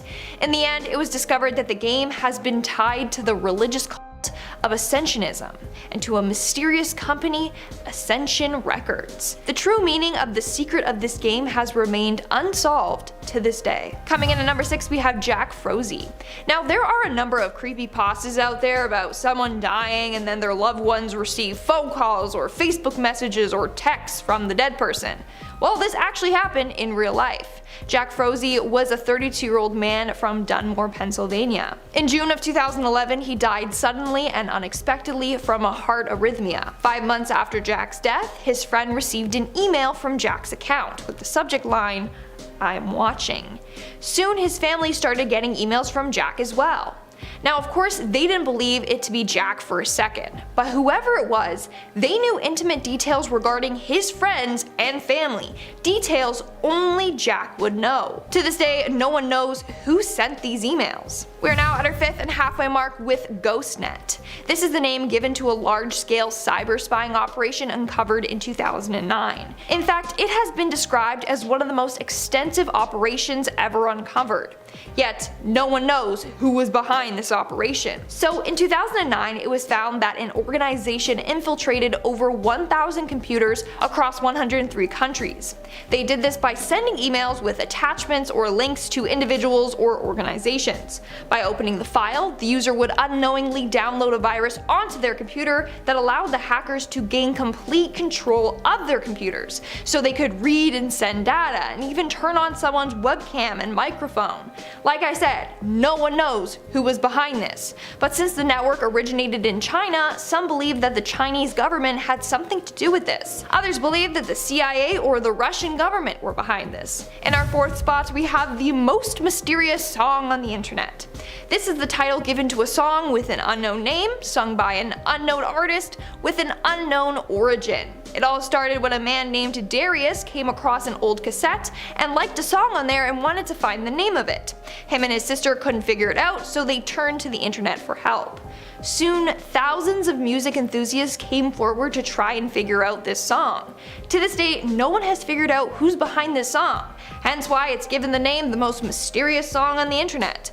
What's even weirder is when the song was shared online, a number of people recognized it. They said that they have heard it before, they just can't put their finger on it. In our 3rd spot, we have Markovian Parallax denigrate. This mystery started back in the 90s and revolves around a number of weird and confusing posts that appeared to be complete gibberish. Back then, there was something called Usenet, which was like a forum. On August 5th of 1996, hundreds of weird messages started appearing on Usenet. No one knew what they meant, but people knew that they were related because each post had one thing in common. The subject line read Markovian perplex denigrate. Turns out that these are secret codes, but no one has been able to crack them yet. In our second spot, we have Ted the Caver. Now, some say this is merely just a creepypasta, whereas others believe it's a true story. I'll let you decide what you want to think. Back in February of 2000, a man known only by the name of Ted the Caver posted about exploring an unknown virgin cave passage in the US. According to Ted and his journal entries, when him and his friend entered the cave, they found a narrow passageway with a small hole. So they drilled the hole and decided to explore it further. But as they went to explore this cave, weird things began to happen. Him and his friend heard ghastly screaming, they found weird hieroglyphs on the cave walls, and apparently encountered evil spirits in the cave that followed them home. All of this was backed up with images of him and his friend exploring the cave. The last post was on May 19th, 2001, when Ted revisited the cave and said he would update everyone when he returned home. He never updated the post, making people believe that he never returned home. In fact, this mystery was so popular that a horror movie was made off of it. And in our number one spot today, we have the Lake City Quiet Pills. Now, this is another very weird and wild one. So it starts with the death of a Reddit user, Religion of Peace. He was a moderator for the subreddit Jailbait, which is disturbing on its own. But he mainly posted about his military experience and guns, and would encourage posts to get people to upload pictures on his website, lakecityquietpills.com. But as many investigated his site, they realized that hidden inside the site's HTML code was a motto. It said, and I quote, "Dispensing Lake City quiet pills to lousy bastards in need of permanent rest since 1968. It continued on saying, "Shade is maintaining the calendar and access to the file dump. Angel has the job postings for EU and Asia. We aren't sending anyone to me. No one. Don't ask for listings." Then what followed were what appeared to be job listings. Here are some. Immediate need, 8 to 10 Chinese Korean, fluent, Korean dialect accent, details after contact. 12-week, half pay. And they went on to say that they needed Arabic French people. No papers, no problems. A lot of people then theorized that this site was used as a way to pass assassination jobs back and forth. As people dug further, they found a government-owned bullet factory in Missouri called Lake City Ammunition Plant. Meaning, the quiet pills that they're referring to are bullets. I mean, yeah, you get shot by one of those and you'll be quiet. So maybe this website was a front for some illegal activity. Alright.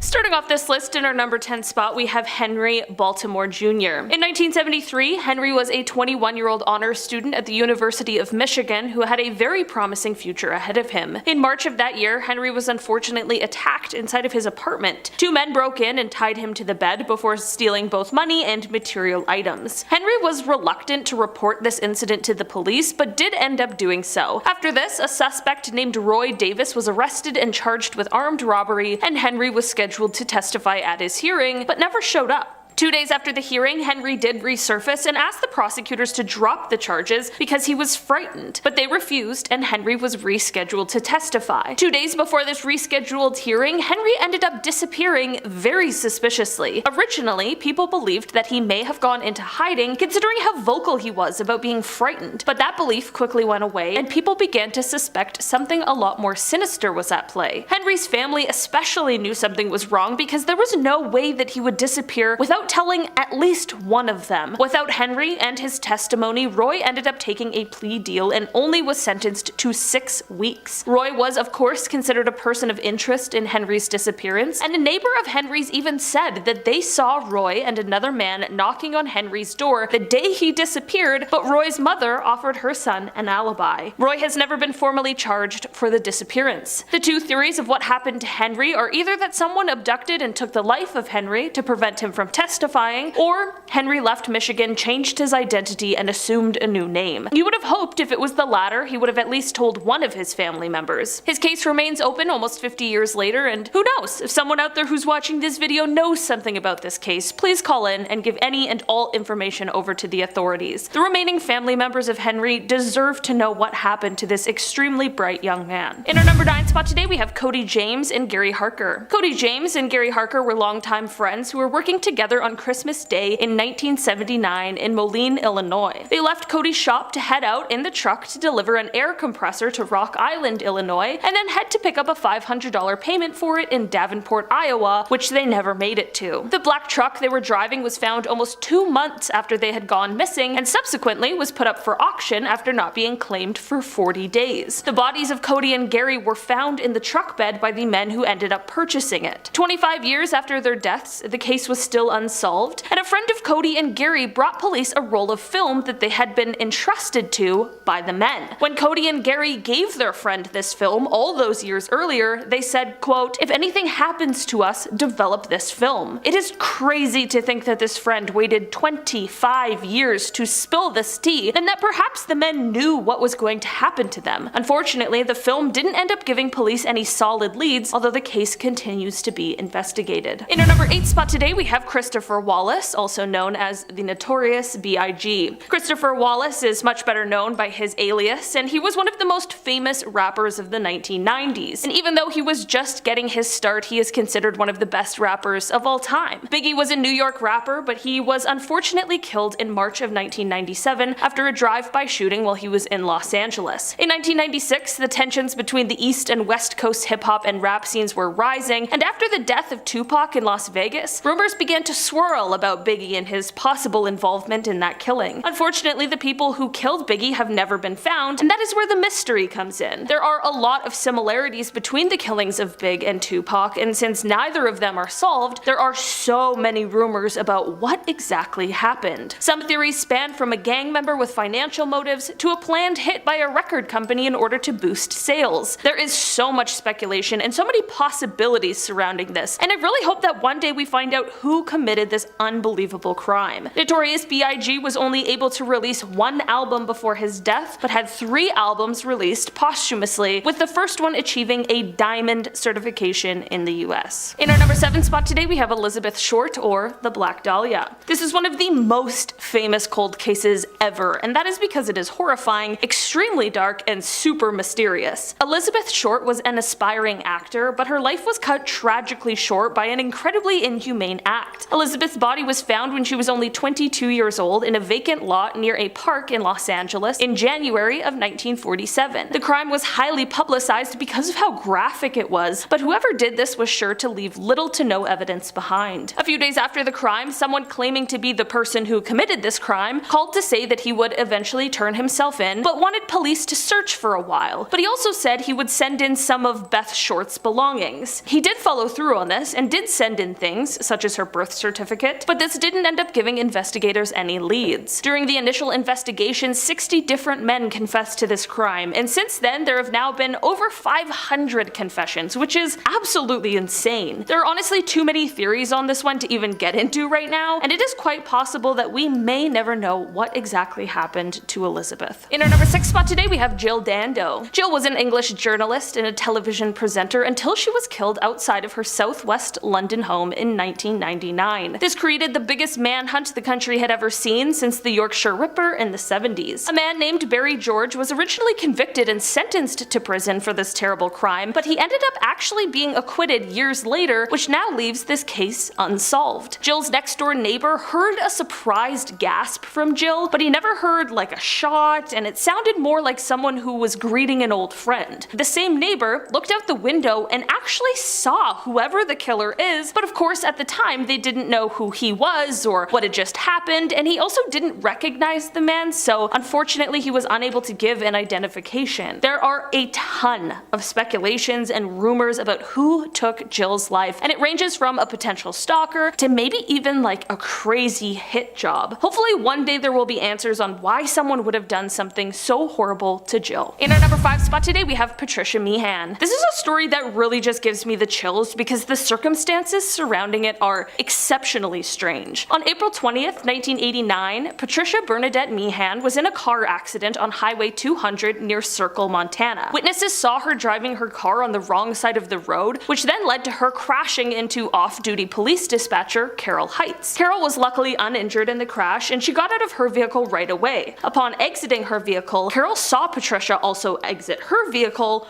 walk up to her, and just stare at her without saying a word. Patricia then walked away, climbed over a fence, and then stood staring at the accident before walking away and disappearing, which, like, literally just talking about it gives me goosebumps. It is so strange. A search began immediately but turned up little results. There have been thousands of reported sightings of Patricia that have potentially given police leads to her whereabouts, but she still has never been found. In our number 4 spot today, we have the Mary Celeste. The Mary Celeste first set sail on November 17th, 1872 with a cargo full of alcohol. Whatever happened over the next month isn't quite clear, but what we do know is that on the afternoon of December 5th of the same year, another ship on the Atlantic crossing found her drifting somewhere between Azores and Portugal. The captain of this ship knew the captain of the Mary Celeste and knew that he was a skilled and capable sailor, so he was extremely suspicious. He ordered a crew to board the Mary Celeste, and when they did, they found that the ship had been deserted, but it was in full seaworthy condition,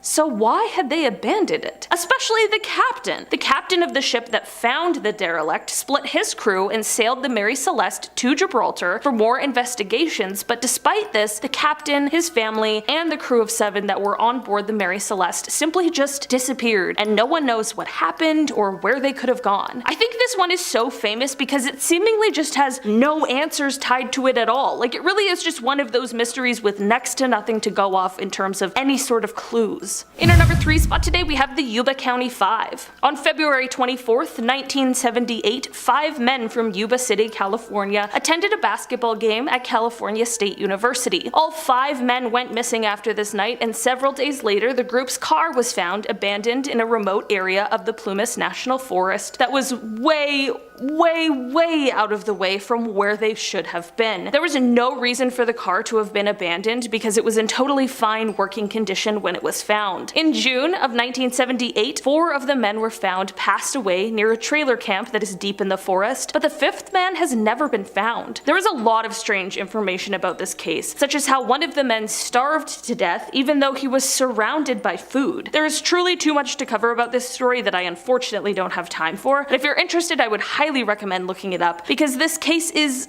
truly unexplainable and absolutely terrifying. In our number 2 spot today, we have Jim Gray. Jim Gray was an incredibly important computer scientist who was responsible for many computer advancements that changed things for all of us. Other than being a computer scientist, he was also a really experienced and skilled sailor, and one day, on January 28th, 2007, he set sail for a short trip so he could head out and spread his mother's ashes as she had recently passed away. As his trip began, Jim spoke to his wife on the phone and said he would give her a call once he got back in range. After their phone call, he called his daughter as well and left a little message for her, and that was when he was off on his trip, but unfortunately he never ended up returning. Jim's wife Donna was the one who raised the alarm bells as she was away on a trip, but like I mentioned, Jim said he would call her later, and he never did. At this point is when huge searches began. Thousands of images of the area where Jim or his boat might be were uploaded to the Amazon Mechanical Turk for people to look through and see if they could find any kind of signs, but to no avail. Jim also had an automatic emergency position indicating beacon on his ship, but whatever happened to Jim and the ship clearly didn't meet the requirements, or perhaps it had some sort of malfunction, or maybe it was even turned off. To this day, no one knows what happened to Jim or his boat, as no sign or trace of either has ever been found. The theories of what may have happened are endless and range from Jim intentionally disappearing to him being kidnapped for his computer skills and brain in order to do some kind of inside job and everything in between. There most definitely are theories that are seemingly more likely than others, but at the end of the day, they are all a possibility. In our number 1 spot today, we have Mauro de Moro. Moro was an Italian investigative journalist, and it is said that his profession is most likely what led to his disappearance. On the evening of September 16th, 1970, he was coming back home from work, but never actually returned. Before his disappearance, he apparently was convinced that he had the story of a lifetime, and he even had told his coworkers that he had a story that was going to shake Italy. There are three main speculations and theories about what this story might have been and what could have happened. One theory is that the story could have been related to the death of a man named Enrico, who was the president of Italy's state-owned oil and gas conglomerate, ENI. The next was that his story could have been about finding a drug trafficking network between Sicily and the United States, and the final theory is that his disappearance might have been related to a failed right-wing coup that took place in the 70s. Despite extensive searches, he has never been found, and in fact two of the main detectives who started this case both had their lives taken by the mafia. It is believed that Mora was a victim of what is called lupara bianca, which is a journalistic term for when the mafia takes the life of someone in such a way that their body will never be found. Whatever story he was working on, we'll likely never know, and it's such a tragedy that a job he was so passionate about is most likely what led to his disappearance.